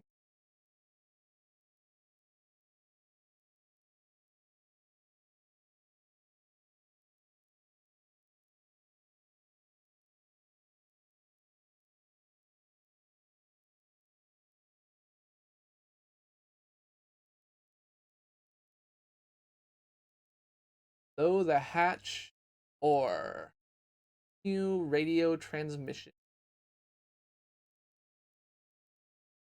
Like we got a plurality of folks thinking that we should blow the hatch open with explosives. Go to page 26. The only way to get beyond that door is to blast it away, or so you believe. The Seeker's laser cannon is powerful, and you position the Seeker to fire. Pushing the fire button, you send a powerful beam at the hatch. Nothing happens. Then you advance the cannon control to full emergency force. Again, you push the button and the beam dissolves the hatch instantly. A flood of seawater rushes into the giant hole, carrying you with it into an air-filled cavern beyond. The water fills the cavern with speed and explosive force. You see several people hurrying towards escape hatches. It is too late. You did the wrong thing.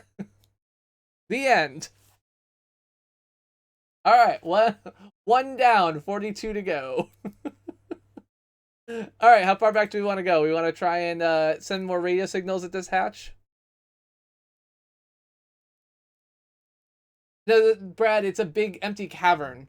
So I got sucked into what was not full of water, and the sub fell faster than the water and broke into a million pieces, and I died.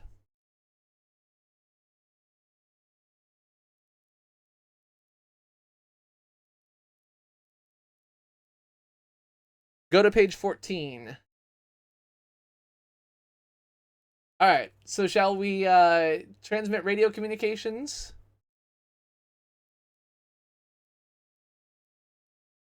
Go to page 28. The radio transmissions seem to be failing, and you grow tired of sending signals through the closed door. You are just about to give up when the door suddenly swings open, revealing behind it a cavern with another door. You enter the cavern cautiously and receive a radio signal in English. It tells you that you are welcome here, but that once you enter this place, you may never return to the world above. It is up to you to decide. If you decide to go on and investigate what might be Atlantis, it'll be option 1. If you decide to retreat, option 2. Vote page 28. Thought you hated the sea, Brad. I don't know. There's the bot reaching out to touch someone.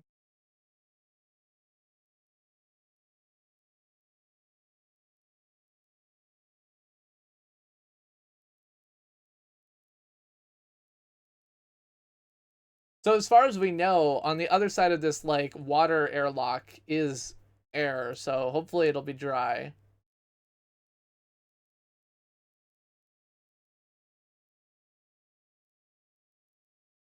Go to page 41.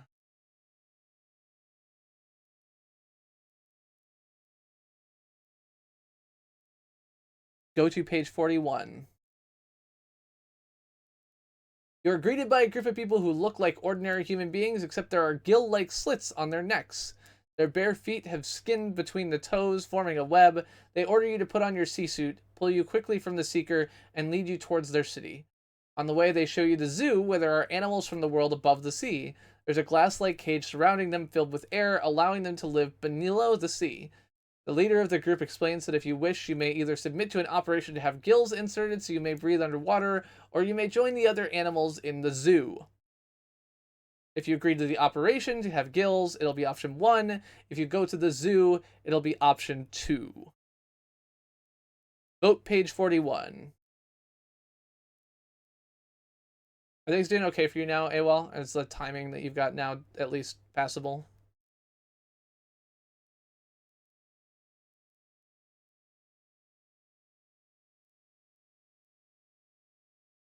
Obviously, zoo. Duh. Who wants to swim underwater with gills when you could live in a zoo? I personally don't want to live in a zoo.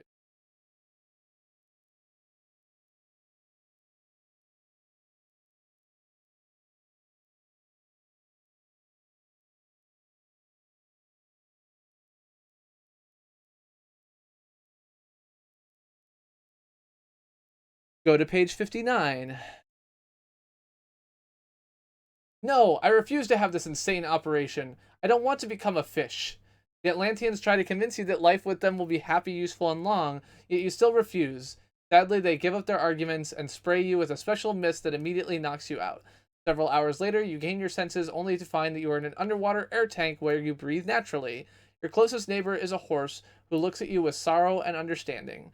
The Atlanteans have built a small apartment very much like the ones in the world above the sea. People come by and look at you and talk with you. Maybe you have made a real mistake. They no longer want you to join them in their world and way of life. You refuse their offer, and now you are a prisoner in a zoo. The end.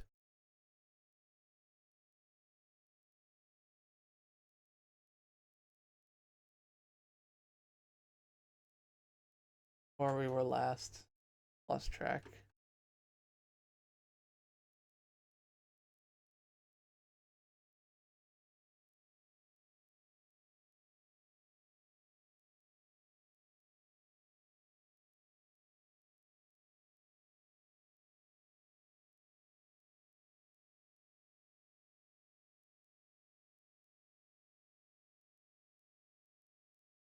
Go to page 41. All right, so should we agree to the operation and get gills, or should we do something else? Should we go back further?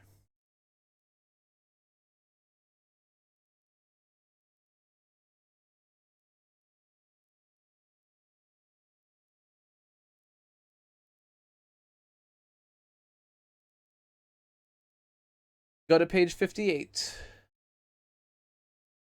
A large white light shines down on you as you lie on the operating table. Then you become unconscious. Pleasant thoughts, sounds, and pictures occupy your mind. When you're awake, you feel no pain nor any real change, but now you can breathe underwater and join the Atlanteans in their world.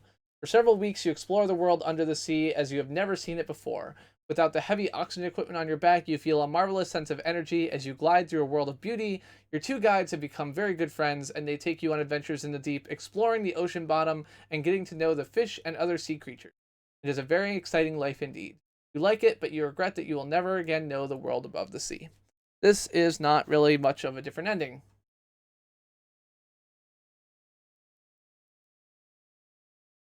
Go to page 28. Okay, we've already done that too. So, done with that path. Go to page 14.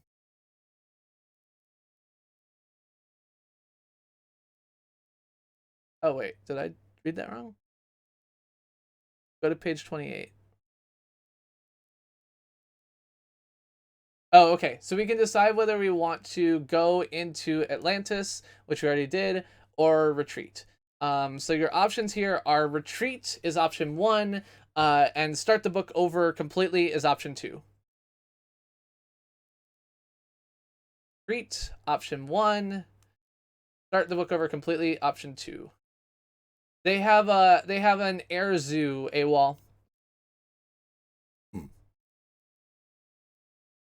So if you go there, they have a space for that. Go to page 1. Not Gucci page 1. Go to page 1. Go to page 2. Yeah, so we can cut loose, which we did earlier, or we can explore the ledge. There's still plenty to do if we cut loose, I think, but we'll do this. So we will vote page 3.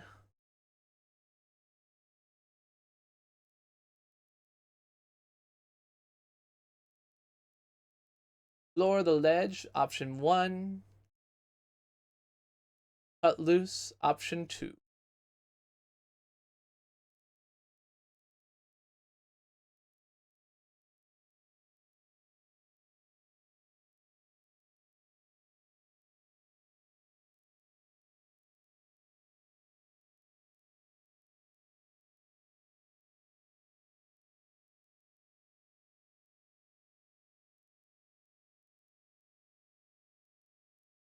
Go to page 6. Your sea suit will protect you from intense pressures of the deep. It is a tight fit and takes you some time to put on.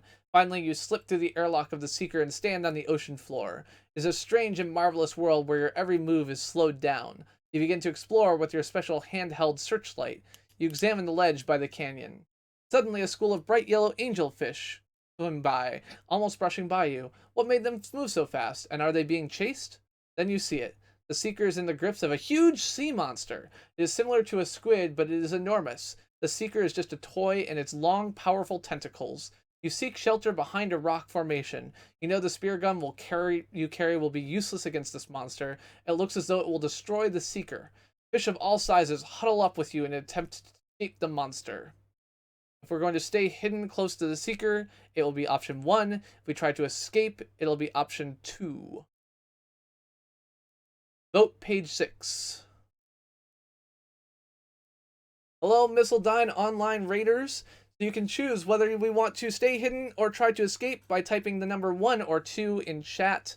Tonight we are reading Choose Your Own Adventure books. Choose Your Own Adventure books from the 1970s and 80s. We are currently reading Journey to the Sea, and we are trying to figure out if we want to escape or fight this squid. Option 3, drop the missile, is totally acceptable, but will not count for voting at the moment. So you'll have to set that aside for later. Okay, option 1 wins. Would stay hidden close to the Seeker. Go to page 10. The giant squid tosses and turns the Seeker, but finally the creature grows tired of its new game and jets off with an enormous squirt of water. You now are free to leave your hiding place and examine the Seeker for damage. To your dismay, the airlock entrance has been jammed shut. You are locked out of the Seeker. The crew of the Murray, however, suspected trouble when you did not respond to a routine radio check, and they are now lowering an escape platform to you. Once on the platform, you radio them to start the slow pull to the surface. To avoid the bends, rapid expansion of nitrogen bubbles, they will have to bring you up very slowly. Just as the platform begins to move, the giant squid suddenly returns, as if from nowhere. It is headed directly towards you. Our options now are to bite the squid with your spear gun, hoping to scare it off. Option 1, or signal to the ship to pull us up at speed, even though we will get the bends. Option 2. So option 1, fight the squid. Option 2, run away and possibly die. Vote page 1. Nope. Vote page 10. If you typed it before the bot said something, you have to say it again. I have to wait for the bot to ask, because otherwise it doesn't know there's a poll going on. Sorry about that. Anyway, welcome, Missile Dine Online Raiders. I am the Chris who plays games. I play retro games every Monday and do whatever I want every Friday. This is a little bit of an experiment to see if anyone would enjoy reading Choose Your Own Adventure books. So this is the second book we're on tonight. Our first book was The Underground Kingdom by Edward Packard. We made our way out of, I think, 15 of the 21 exits in that game, in that book, rather. So, okay, we have decided to be brave. Bravely bold Sir Robin runs forth from Camelot. Go to page 17. With a rush of water, the giant squid attacks you. 2 20-foot tentacles with their pulsing suction cups reach out and trying to ensnare you. You dive off the platform and rapidly fire 2 of your spears. They strike the squid close to its 2 monstrous eyes, but the squid keeps on coming. One of the tentacles wraps around your diving helmet and ruptures the seal to your suit. You fire your last spear, hoping to hit the monster in a vulnerable spot. Water is beginning to trickle into your suit. You signal to the Murray to haul you up fast. Emergency hoist! You must have hit the squid. It floats away writhing and thrashing. You think you're about to black out. You wake up on the deck of the Murray and are quickly rushed to the decompression chambers to ward off the effect of the bends. In a few days you are better and start to worry about the diving into the abyss again. So our options will be to, if you decide to quit the expedition, it'll be option 1. If you want to go back into the deep, it'll be option 2. Vote page 17. I have played Commander Keen. Yeah, I played through Keen 4 and Keen Dreams. I didn't really dig the earlier Keens, so I did not play through any of those. But those are some of the earlier games I streamed on the channel. So Brad taking the surface-based choice, as always. But the rest of the crowd takes over against him and drags him back down into the deep, it looks like.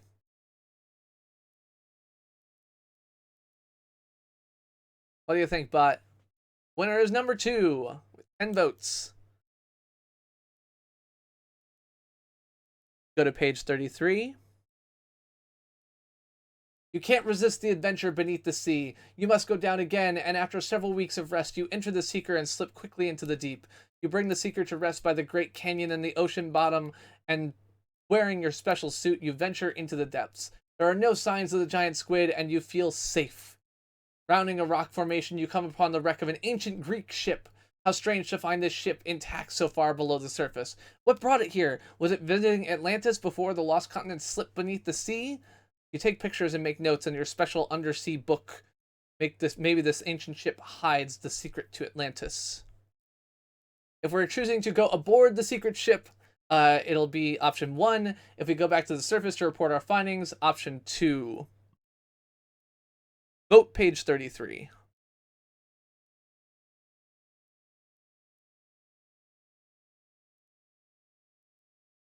There you go.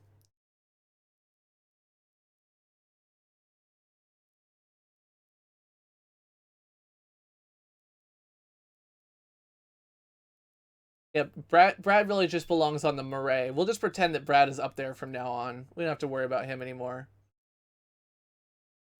Looks like we're getting a lot of people who think we should go aboard the Greek ship. I mean, if you are finding an underwater, like, perfectly intact Greek ship, you kind of have to explore it, right? I guess Natalie doesn't agree, but still. Go to page 45. Cautiously, you enter the ship's cabin. Clay jugs called amphorae, once filled with oils and wines, are strewn about. There are no remains of the crew. You do have a sense of being in an ancient Greece, and it is a strange feeling. I don't really feel like an ancient Greek ship is going to feel like being in ancient Greece, but whatever. A door leads to a smaller cabin. Also, what does even, like, feeling like you're in ancient Greece mean? Like, what? Because there's clay pots? Like, there's lots of clay pots in the world, buddy. On a table near the rear of this cabin is a golden box. You open it and find the remains of a map. It does not show Atlantis. It shows that the ship was searching for a hole that leads to the center of the Earth. We already went to the center of the Earth. It's a black hole sun. You return to the Seeker and use the map to locate this incredible shaft to the center of the Earth. Using some guesswork to interpret the map, you discover the tunnel opening, which appears to be roughly 100 feet in diameter. The sonar readings indicate the hole has no bottom.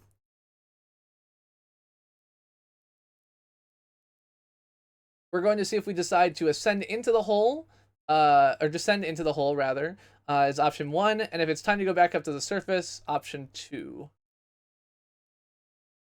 Vote page 45. Sorry, I'll have to vote again, John. I talk too slow. Back to book 1. Have a good night, Snickerdoodle McFox. Thanks for coming by with the raid and voting a little bit with us. I hope you have a lovely night.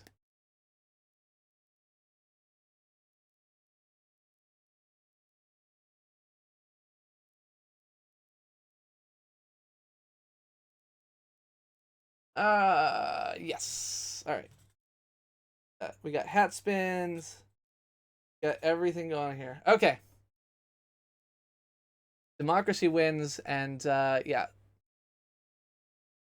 Turn to page 65. Why not go? Who would believe it? The center of the Earth! You push the control column forward and dive deep. Soon there is no more water, just a heavy gas that acts like water. There's no more water, just a heavy gas that acts like water. What the fuck does that mean? You look into a world of colors and drifting forms. You pass by layers of rock and sand. Suddenly you sail into a gooey mass which almost fouls the Seeker's propellers. Then the Seeker's engine stops and you are pulled along through the semi-liquid material by something like gravity or magnetism or current. You burst through a thick elastic membrane and enter an area of giant atoms. Electrons whirl around you at high speed, but there is plenty of room to maneuver between these fast-moving particles. The electrons are revolving around a small mass you know is called the nucleus. You are able to avoid collisions with the electrons. What a world. Maybe you are having hallucinations. Yes, that is correct. You should not have had that LSD before you went underground.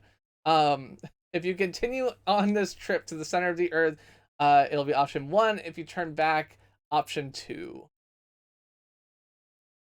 Vote page 65.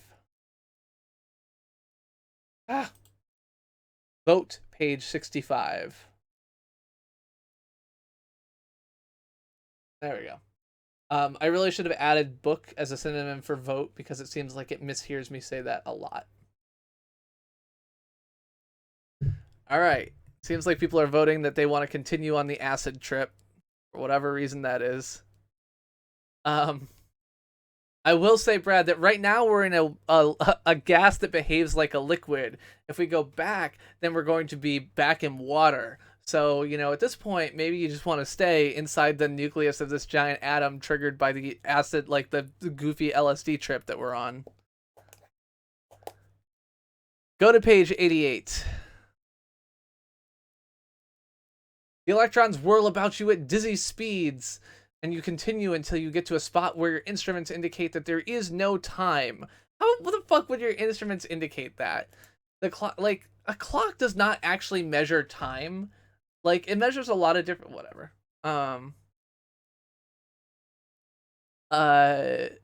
The speed indicator stops and your heart stops, and yet you are alive. Every sense in your body seems more and more alive than ever before. You hear beautiful music and see lights that you feel and taste as well. Peace and well-being fill you. You become aware of other beings close to you. No one has entered through the only hatch, and yet there are other presences in the Seeker. Turning around, you see 3 Atlanteans. Then you feel that the Seeker has become just a thought, and that the people from Atlantis have entered your mind and are aboard the Seeker. You try to enter their thoughts, but they tell you that you have not yet journeyed far enough to be able to become a thought traveler. If you try to turn back from the strange world, option 1. If you decide to travel in thought space time, option 2.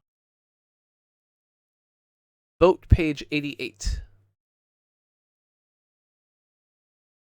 It is the same book. I did not change books in the middle here. Yes. Come with me and you'll see, in a world of pure celeste fueled craziness. And it's things in the water, except they're really not water. I don't know, it's some snow, but I must confess I'm really confused, and I know we must go deeper in the world. Go to page 96. A thought traveler. You realize that people do it all the time in daydreams. Of course you want to be a thought traveler, but how? The Atlanteans speak softly and tell you that all things are the same, past, present, future, all the same. It simply requires you to concentrate and put your thoughts where you wish them to be. I have to point out, this was the second Choose Your Own Adventure book. They went on to make like another 40 of these things. How the fuck did they convince someone to make more of these things after people read this book?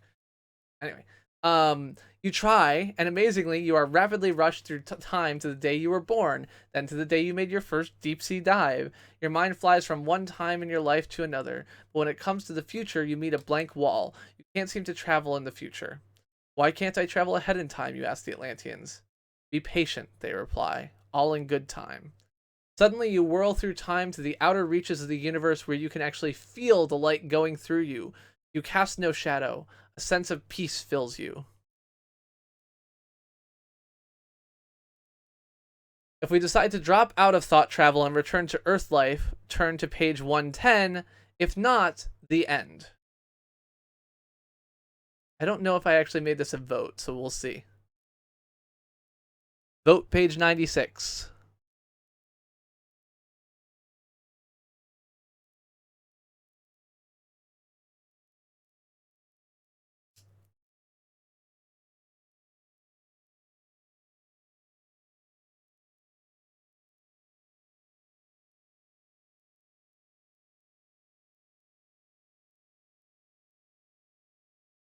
Does seem like people don't want to just end the book and go back to the beginning, so.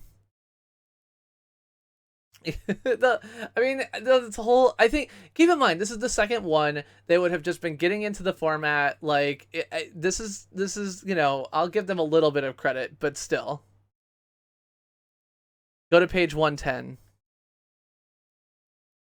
Over 1,000 years of thought travel later, you are called into the main thinking room. You are told that you may now return to Earth life. You have doubts about going back, but you are curious to see what changes have occurred while you were living at Atlantis. What a sight greets you as you circle the Earth at an altitude of 1,000 feet. The great cities of the world, New York, London, Paris, and Hong Kong, are overgrown with vegetation.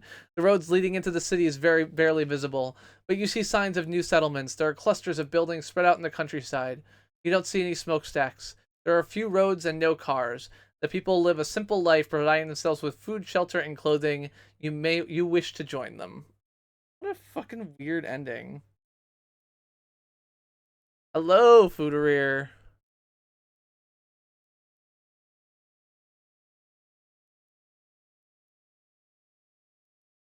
Go to page 2. Go to page 6. Okay, so we're back to the giant squid. So we are in a swimsuit, and there's a giant squid attacking our ship.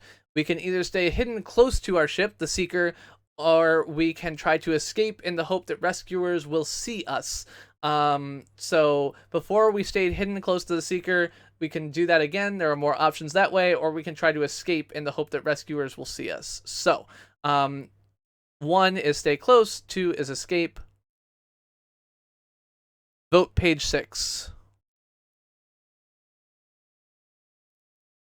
Yeah. Exactly, or cat. Yes, Sharknado book form.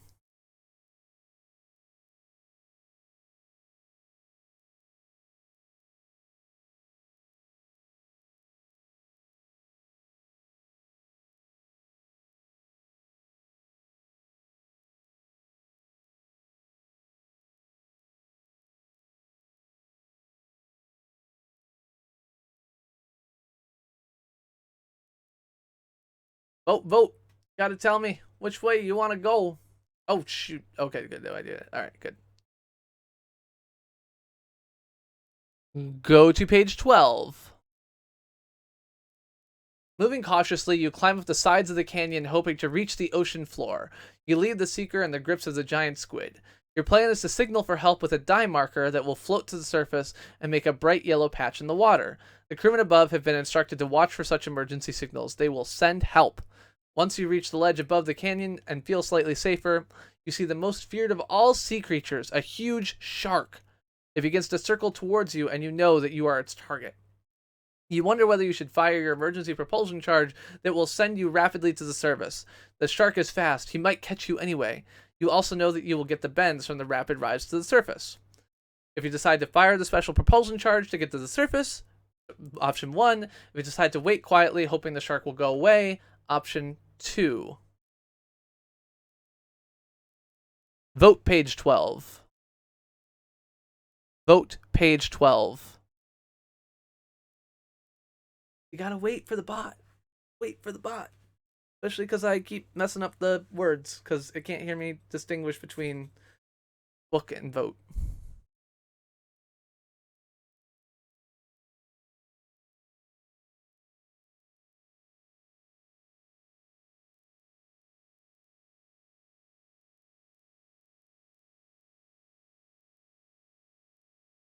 Yeah, no, it's all right. I'm just babbling Brooke here.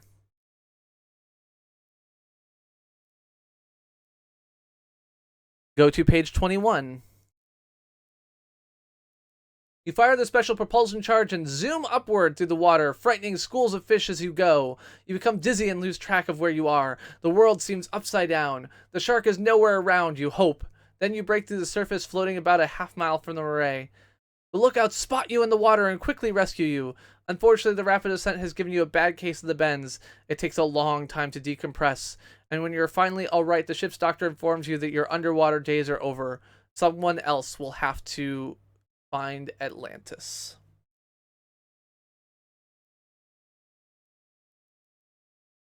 Go to page 12. Go to page 19. You wait for the shark to go away, but then you notice other sharks coming to join in the hunt. They circle you, coming closer and faster each time. It is too late. There is no escape. So either way, once we found the shark, we were boned. I am 34. I look a little bit older when you see the bald head, but yeah. Okay. Go to page 2. Go to page 6. I think. Go to page 12. Yeah. These both kill us. Go to page 6. Go to page 6.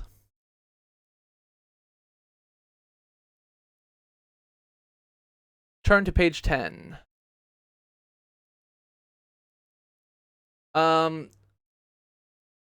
I think that we have options here that we can consider, neither of which will kill us.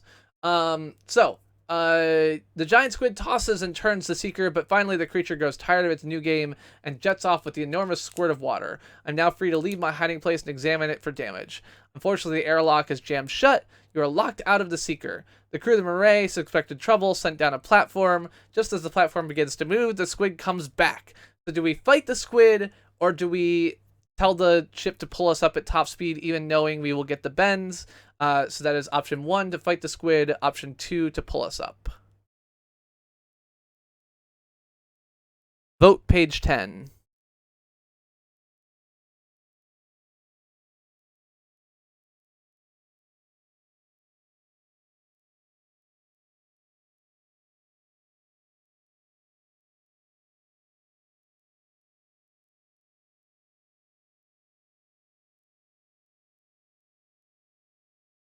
We did do one already, but one does have other options.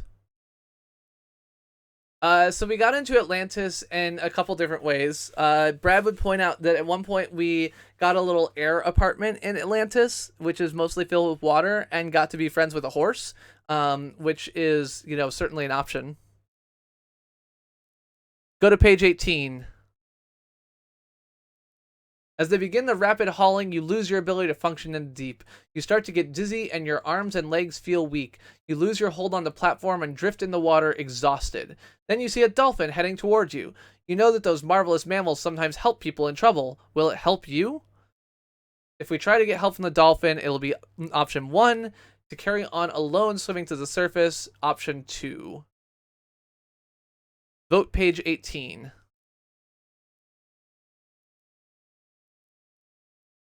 It did, Jonathan, but it's okay. You actually voted after the bot sent his message. It just hadn't made its way to you yet. But either way, option 1 was going to, option 2 was going to win, so.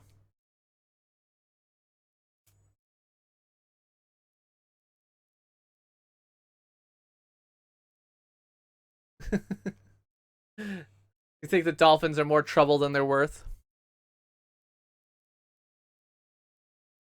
Any other votes? Get your votes in.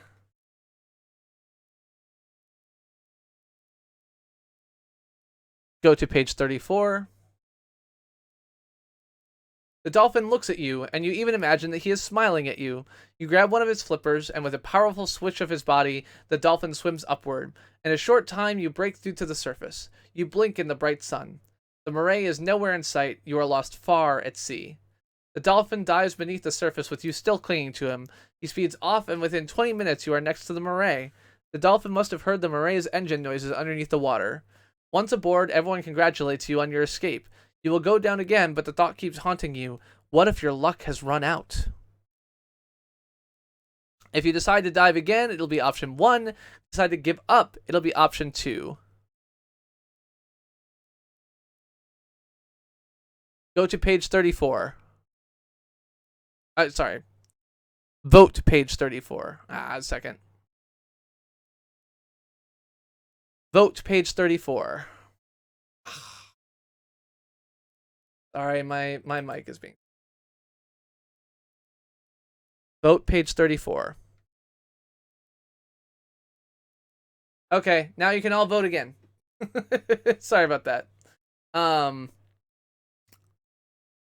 I thought it was listening to me, and then it wasn't, and then it was, and it's all terrible. We're gonna dive again? Not gonna give up? Brad's gonna give up. There's my counter vote. Hello, Iopred. Which the transcriber just called "Hello, my friend," which is pretty good. I'm good with that. All of you here are my friends.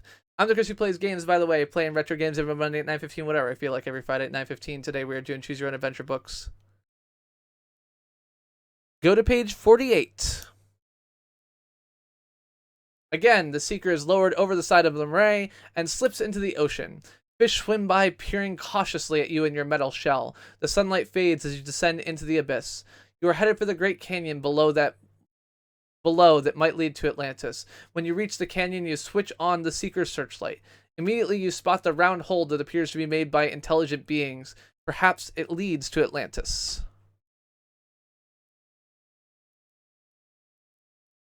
Go to page 48. Oh, go to page 9. Cool. So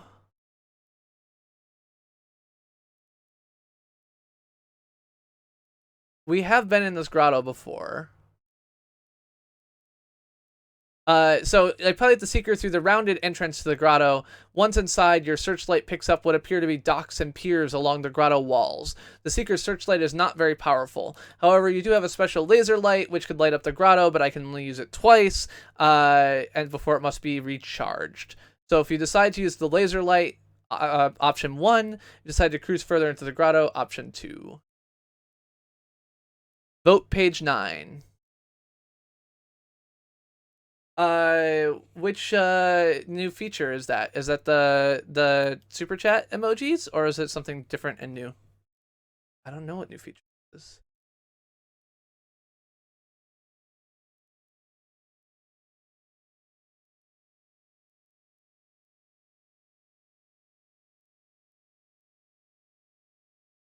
Ah, gotcha. Upsell emoji. Do do do do do do do do. Upsell emoji. Go to page 16. The beam from the laser light illuminates the entire grotto. Far back on the floor of the grotto is a submarine. Cautiously, you maneuver the seeker closer. You identify the submarine that mysteriously disappeared in the Bermuda Triangle almost a year before. The Bermuda Triangle is more than 2,000 miles away.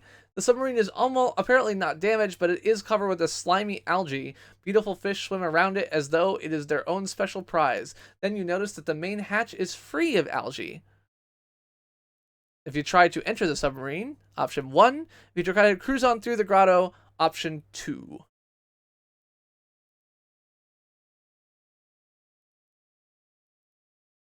Vote page 16. Vote page 16.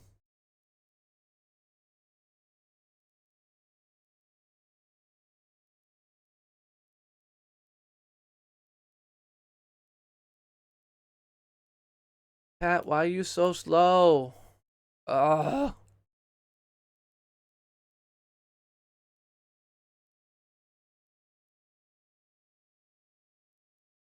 I'm like, I sent the message. I can see the fact that the bot sent the message. I can see, but like I can count to like 5 before I see it, and I'm like,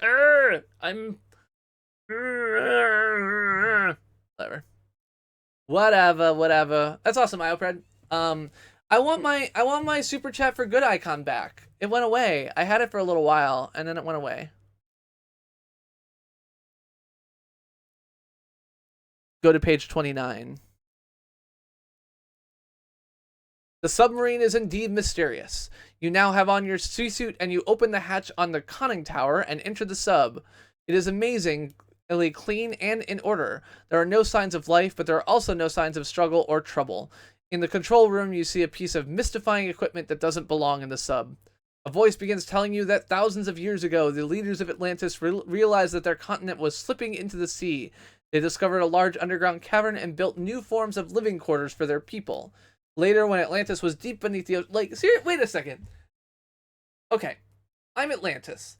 I may be an island in the middle of the Atlantic. I don't know. Whatever. But, like, my island is slipping into the sea. And rather than, like, move to land somewhere else, I find a giant underground cavern and move all of my people into that. Is this really a sensible thing for the Atlanteans to do? I feel like perhaps there was some politics at play. Like... Someone was like, make Atlantis great again, and they all moved under the sea, and then everyone's like, but this is really shitty, and isn't at all like what we used to be, or rather it's only the worst parts of what we used to be, which is like poor and racist. We didn't really want that part, but here we are, underground in a giant cavern with no sun because you decided that you couldn't move to land. Great. Sorry. I got a little distracted there. They discovered a large underground cavern and built new forms of living quarters for their people. Later, when Atlantis was deep beneath the ocean, some of their scientists discovered and perfected an operation enabling them to breathe under... They live in a cavern! Why did they want to breathe underwater? Like, their shit's underwater now. It's not gonna, like, survive. The voice, which sounds friendly, also tells you that there are 2 groups in Atlantis. One group is good, and the other is evil. The voice invites you to enter the world of Atlantis and gives directions and instructions to a secret passageway to the underground city. As you follow the directions, you spy an unbelievable underwater craft with several people in it. It must be an Atlantean ship, but are the people good or evil? Do they know of the secret passageway? If you hurry in, trying to reach the secret passageway without being seen, it'll be option 1. If you rush back to the seeker trying to escape danger, option 2. Vote page 29.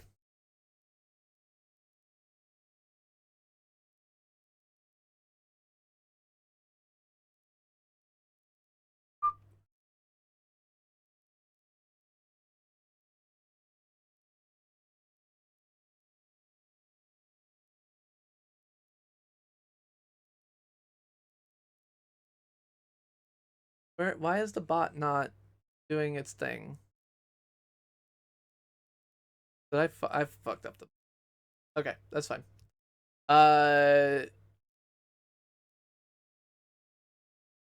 No, the bot's still running. The problem is that like all of the option pages are typed in manually, and it seems like the bot does not know that page 29 is an option. So that's just something I fucked up in the data. 111.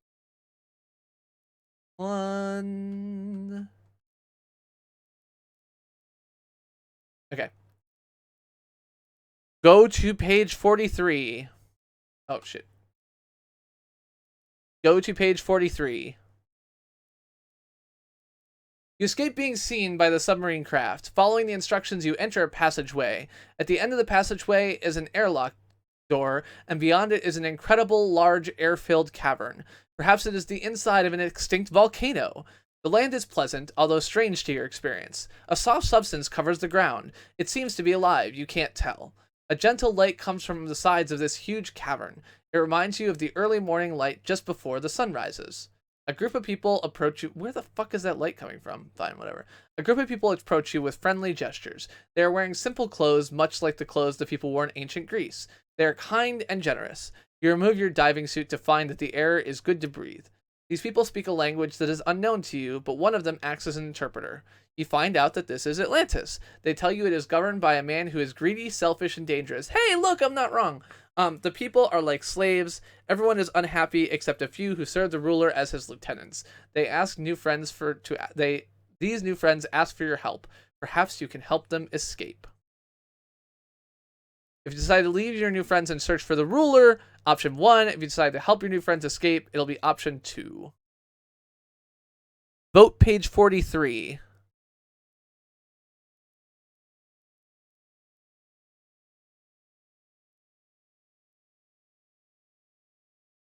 Wow. People do not like the idea of helping these folks out. They're like, fuck these guys. I'm gonna find the Donald Trump of Atlantis. I'm gonna make him like do my bidding. Like, I don't know. All right. I mean, like I said, the title of the stream is "I read, you decide." You can't like find and kill like in the Game of Thrones. You win or you die. Go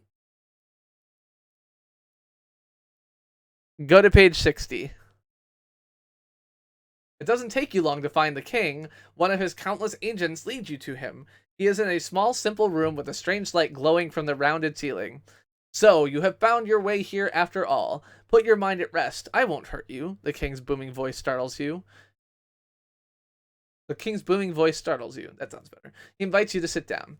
After several hours with the king, you find him to be bright, friendly, and interesting. Maybe the Atlanteans are wrong about this person. He offers you a chance to join his government. He tells you that most people are lazy and selfish and deserve to be ruled with power and command. He has been king for almost 1,000 years, and he has survived because he is not afraid to be tough. He wants you to be an advisor on his staff. If you're going to decide to work for Donald Trump, it's option 1. If you refuse, option 2. Vote page 60.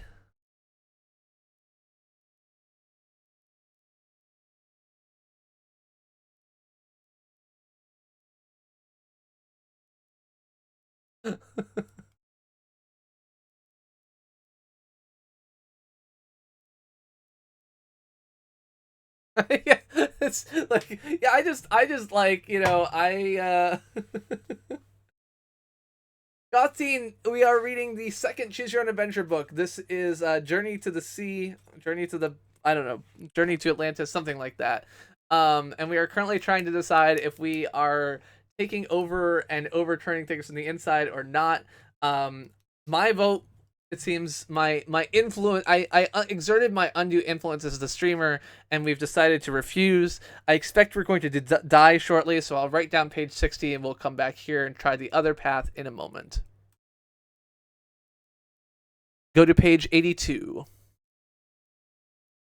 Advisor to a mean king? Not a chance. You tell him that you want nothing to do with a tyrant who doesn't believe in people. You tell him to his face that the people are unhappy and angry. He laughs and tells you to go back to them if you wish. He warns you that the people are complainers, not workers. I am a complainer, not a worker. Once back with your new friends, you discuss how to overthrow the king and his henchmen. You hold secret meetings and work out a plan. But on the day of the overthrow, someone discovers a leak in the volcano wall of the underwater world. The entire civilization is in danger. All thoughts of revolt are forgotten. The Atlanteans must stop the sea from crashing in on them, so everyone works for a common purpose. Survival is the goal. If you decide to work with them at the time of this disaster, option 1. If you take advantage of the emergencies to escape, option 2. Vote page 82. Vote page 82. Hold on. It's coming. There you go. We're gonna save their lives and not try to escape and be, like, crushed to death by the oncoming storm. I do actually have a bit of, well, I have a sense of what's coming next as I glance down at my list of endings in front of me.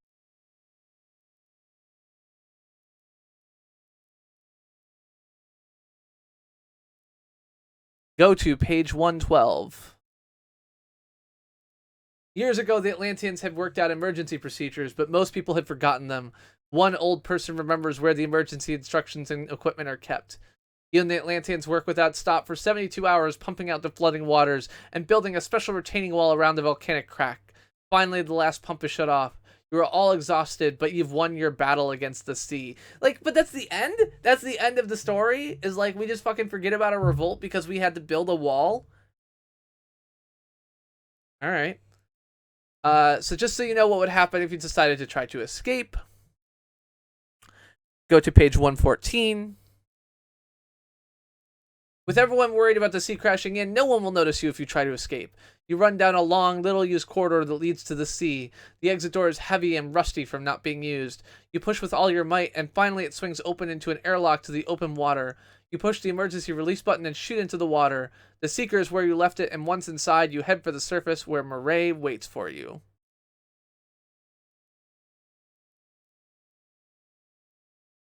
So we did escape back to the surface in at least one option, so Brad is happy.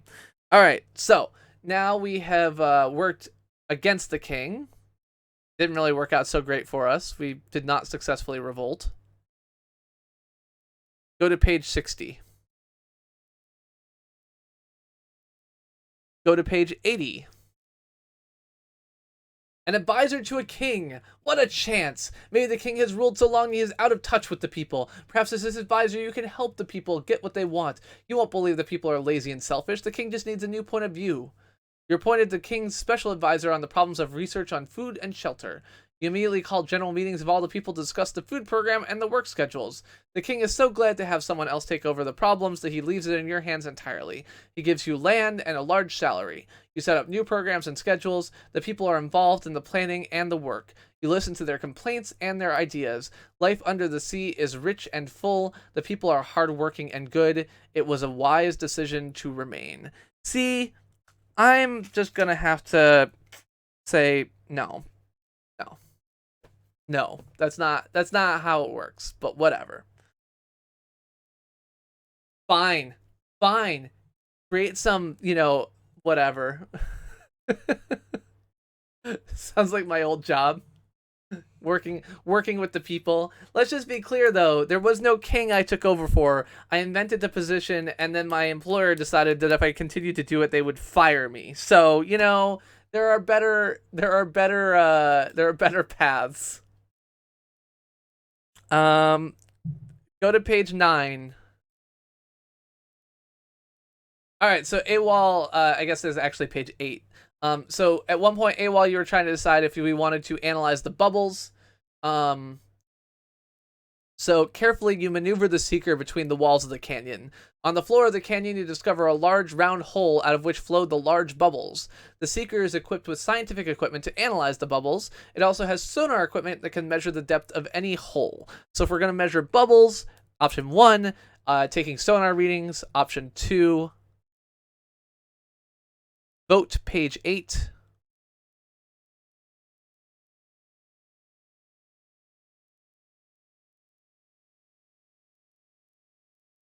No, Christy, he's talking about my I worked at YouTube, and I did a lot to try and help communicate the problems that users were having back to the corporate higher ups so they knew what was going on.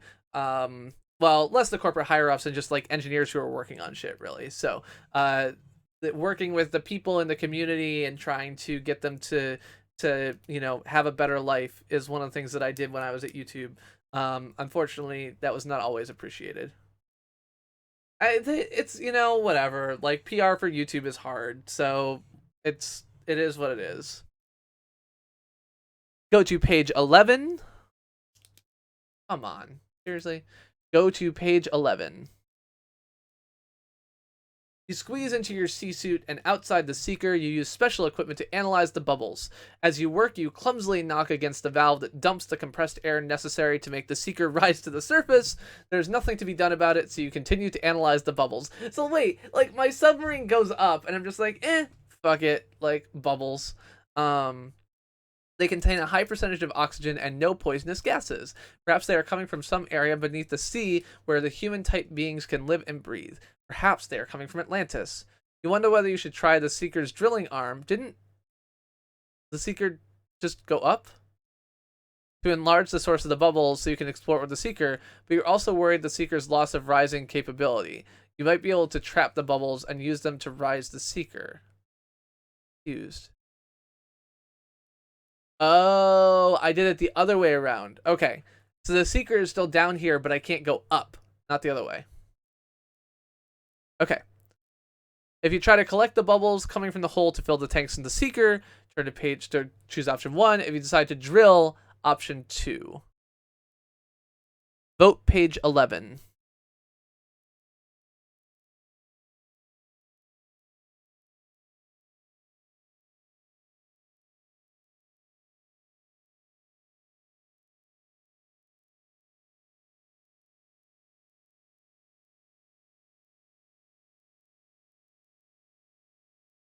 No drill, baby, drill. Guess we don't have any big fans of that approach. Bubbles, bubbles, bubbles, bubbles, bubbles, bubbles. So killing the bubbles would probably require drilling, which I think we decided not to do, but yeah, no, Mathros is there. I don't know. We got one drill vote. Go to page 24. You're able to capture the bubbling gases and fill the tanks of the Seeker enough to allow it to rise. Slowly, the Seeker rises out of the canyon, scattering schools of brightly colored fish and brushing past underwater plants that wave like palm trees in the wind. Just as you reach the ledge at the top of the canyon, you see what appears to be an old road. Rocks along the side seem to guard rails. Could this be a path that leads to the lost city of Atlantis? You anchor the Seeker and prepare to investigate more closely. Go to page 6. Okay, this brings us back to Squidland, so we don't need to do that again. Go to page 11. So now we're going to drill and see if we can get rid of these bubbles or figure out what's on the other side of them. Go to page 22. As you begin to drill, the stream of bubbles increases. The stream of bubbles is strong enough now to ruffle the surface of the sea. You could try to surface now and locate the exact position of the bubble area. Then you could make plans with the scientists aboard the Murray about what to do next. But also, you could simply explore the hole with the seeker to determine the source of the bubbles now. There's great risk to entering the hole, but it could lead to the source of the bubbles and maybe to Atlantis. If you want to explore, option 1, surface, option 2. Vote page 22. And that's went through. Alpred, your vote did get in, so you don't have to vote again.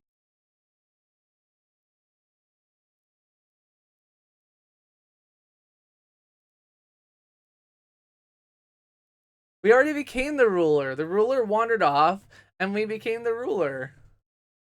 Or maybe there's a different page that becomes the ruler more aggressively.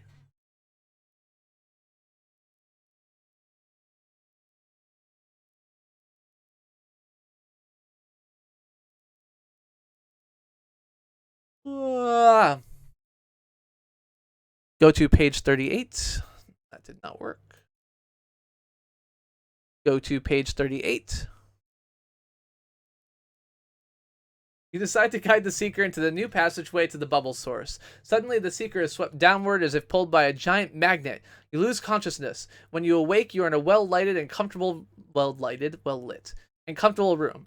3 people are standing close to you. They look normal and appear to be friendly. The middle one speaks. You are in the nether region of Atlantis. This is a visitor's reception room. If you wish to come into the city of Atlantis, then follow us, but you may never return to your world again. It is your choice. We do not wish to harm you. If you follow them into the city, it'll be option 1. If you decide to return to the surface, option 2. Vote page 38. I think we had the same options as this before, but I'm not actually sure that it was this page, so I'm not sure if it's the same timeline or not. Brad being consistent in voting for a return to the surface, of course.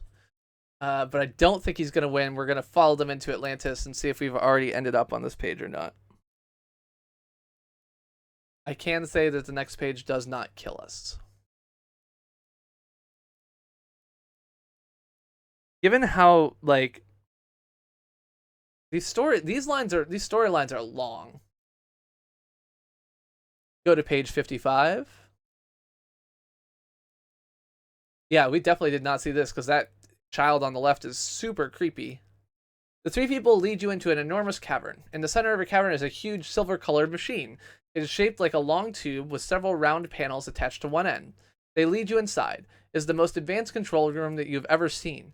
Computers, sensing devices, recording devices, monitors, and a host of dials and panels fill the room. A strangely shaped figure with a very large head and totally blank eyes faces you. You are now in the control room of Atlantis. You see our secret. We landed on this planet 3,000 years ago. We used our antimatter device to sink this continent beneath the sea so we could escape from your people. You can have a most pleasant and useful life here with us if you wish. All you need to do is allow us to inject you with a special serum to enable you to live down here. It is up to you. On the other hand, if you do not wish to be one of us, you will be held prisoner. Well, that doesn't seem like a really good set of options. If you submit to the injection, option 1. If you decline, option 2. Vote page 55. Why, oh why didn't I take the blue pill? Well, because Maestros, these Atlanteans are not fish people who evolved from coming to the surface. They're aliens who forced the continent down.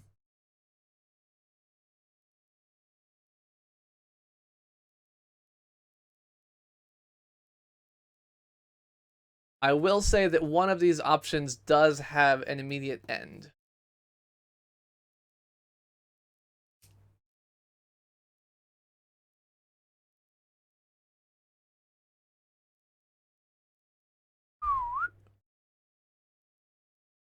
Go to page 71.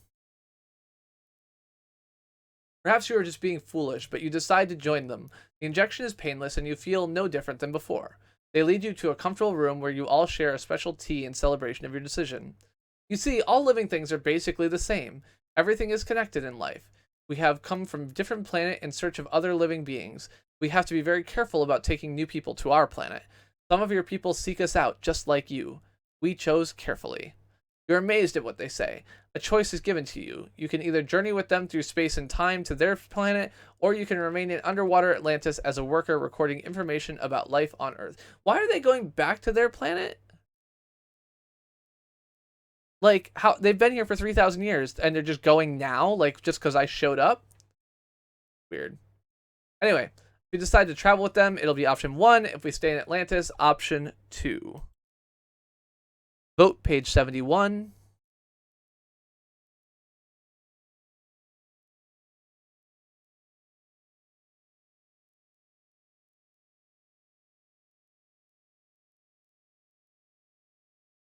I definitely do think that the later book that we were reading earlier is definitely is definitely a they definitely learned from their early efforts, would be my feeling. I definitely feel like Underground Kingdom is one, it had less of the trippy like space like underwater acid feeling. Um Turn to page 90. I will go with you. I want to see other parts of the universe. Congratulations, you will not regret this. We are ready to depart. They take you to a small room, and the 3 of them stand with you under a beam of intense light. You feel a rush of speed, and yet you are not moving. You feel as if you have traveled hundreds of thousands of miles in space. You feel that way? You rush past the sun, and through the Milky Way, and onto other galaxies. Hundreds of thousands of miles is not very far to go through the Milky Way, but okay. Yet you still feel as though you're standing in the same spot. Then you are on the planet Agyr, from where the Atlanteans came from. It is a world of fantastic shapes and strange plants. Hey, Space Atlantis has plants. The city gleams like 1,000 searchlights. The shapes that must be their buildings are pure light pulsing with energy. Nothing is hard or sharp. Everything is light. You see no people, just forms of brighter light that move. Suddenly, some of the moving forms change into Atlanteans. Our bodies are not important. It is our energy that is important. You can see us in our body forms if you wish, but we only use them to communicate with people like you. You may choose to remain as you are or accept transformation. If you decide to stay in your body form, turn to page 101, vote 1. If you decide to be transformed into energy shape, turn to page 102 or vote 2. Vote page 90.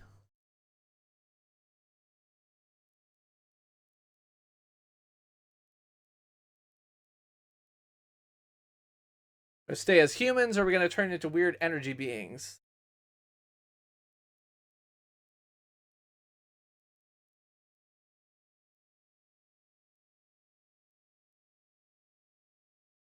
Let's see how deep this rabbit hole goes. Why, oh why didn't I take the blue pill?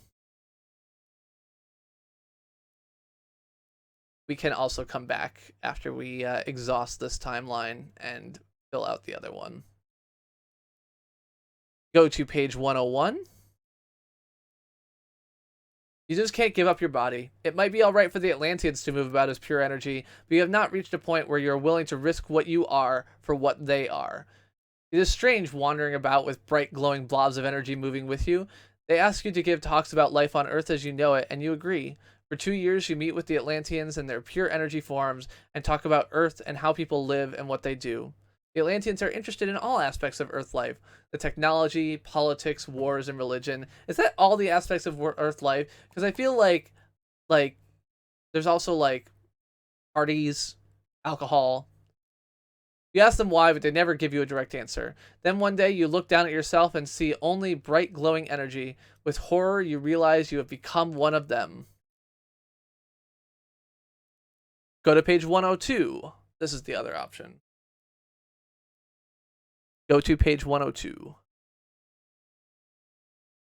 You're in the Atlantean world. Why not become like an Atlantean? Looking down at your hands, you see them gradually begin to glow with a soft, warm yellow light. Little by little, the glow travels up your arms and legs until suddenly you have no body left. You are a glowing energy form. You feel a sense of freedom and happiness that you have never known before. You can float or fly or zoom anywhere you want to.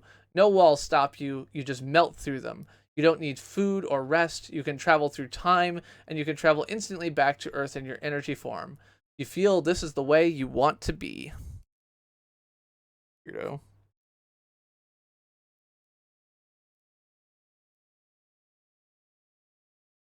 Go to page 73. The page 73 was the opposite of taking the serum and joining them. So the idea of being injected with a serum and joining them for the rest of your life is awful. You must plan an escape. When your captors are not looking, you slip away and dash for the door of the spacecraft. You fail to notice a laser beam guarding the exit hatch. Stepping into the laser beam, you freeze in mid-step. The Atlanteans gather around you sadly and tell you that you will have to remain this way for the Earth equivalent of 23 years and 61 days until the effects wear off. And then you will be given a second chance. So don't walk into laser beams, friends.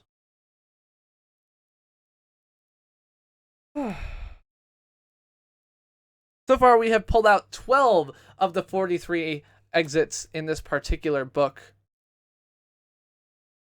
But frankly, I think I'm about done. So I hope you enjoyed this, somewhat unusual live stream. Again, I'm Chris Plays Games. Most of you have been here a bunch of times before, but for those of you who have not been, usually I play video games and talk about things. I'll talk about politics and news, technology, other stuff like that. But tonight I decided to do something a little bit different. We went through Choose Your Own Adventure books. So we do have 2 more books that I've converted and we can do in this way. Escape as well as Race Forever, both of which are a little bit shorter and probably more sensible than Underwater Kingdom or whatever it was called. But yeah. So this was pretty cool. I appreciate that you hung out, that you played along with us, voted along with us, and hopefully had at least a little bit of fun. On Monday, I'll be playing something retro. On Friday, I don't know what's up. So we'll see how that goes. The following week, I think I have nothing going on either. So yeah. So upcoming streams, no idea what, but we will get there. Next Friday, we'll be finishing up Super Mario Odyssey, actually. So there's that. Beyond that, thank you all for being here. And if you enjoyed the stream and want to see more like it, definitely let me know. Hit me up on Twitter. You can join my Discord. There's a Discord link. You can do other things like that. But yeah, it's been a fun night. It's been a fun stream. And I will perhaps, pull one of these out in the future. But definitely 3 hours of reading is a lot, and I'm beat.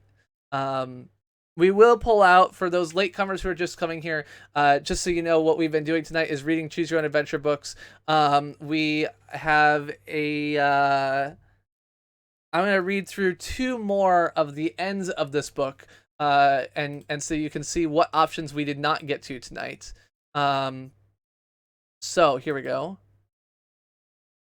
Go to page 86. It is their world, but you are willing to help them with the planning for the overthrow of the king. You don't want no real part in the revolt. The planning requires choosing new leaders and setting goals for the people. You almost decide to join them in the actual revolt, but you really want to get back to your own world. Once the revolt is underway, you hope to slip away and return to the Seeker for a quick escape to the surface of the ocean. The day of the revolt, you can't resist the excitement of the Atlanteans' bold enterprise, and you decide to stay with them and help in any way that you can. The endless planning and training pays off. The carefully selected band of men and women easily capture the king and his guards. The revolt has succeeded without shedding a drop of blood, and the people celebrate for days. The Atlanteans treat you as you are one of them, and for the first time, you feel that you are one. So I mean, even automating it, I have to read through the whole thing. So maybe I'll automate it. I enjoyed tossing in interjections and other stuff like that. But yeah, I did think about I could just do a 24/7 stream. There could be everyone could just go and play Escape 24/7 and loop through. I have the information, I have the power, I have the technology. So maybe we'll do that. But for now, that's gonna be it for tonight. If lounges still existed, I would go to a lounge, but there's no lounge. It's lovely to have all of you. It's lovely to hang out, and I had fun. I hope you had some fun. I will catch you all on Monday playing retro games. or Friday playing Super Mario Odyssey, or some other time reading Choose Your Own Adventure books, or none of the above. It's been great. I'm going to quickly check if there's anybody live on the YouTube gaming or nets that I'm gonna go watch. Nope. Nope. Eh. Yeah, I'm probably not gonna watch any of these things. So, yeah. So I will see all of you later. Thank you very much. Have a good night. Bye.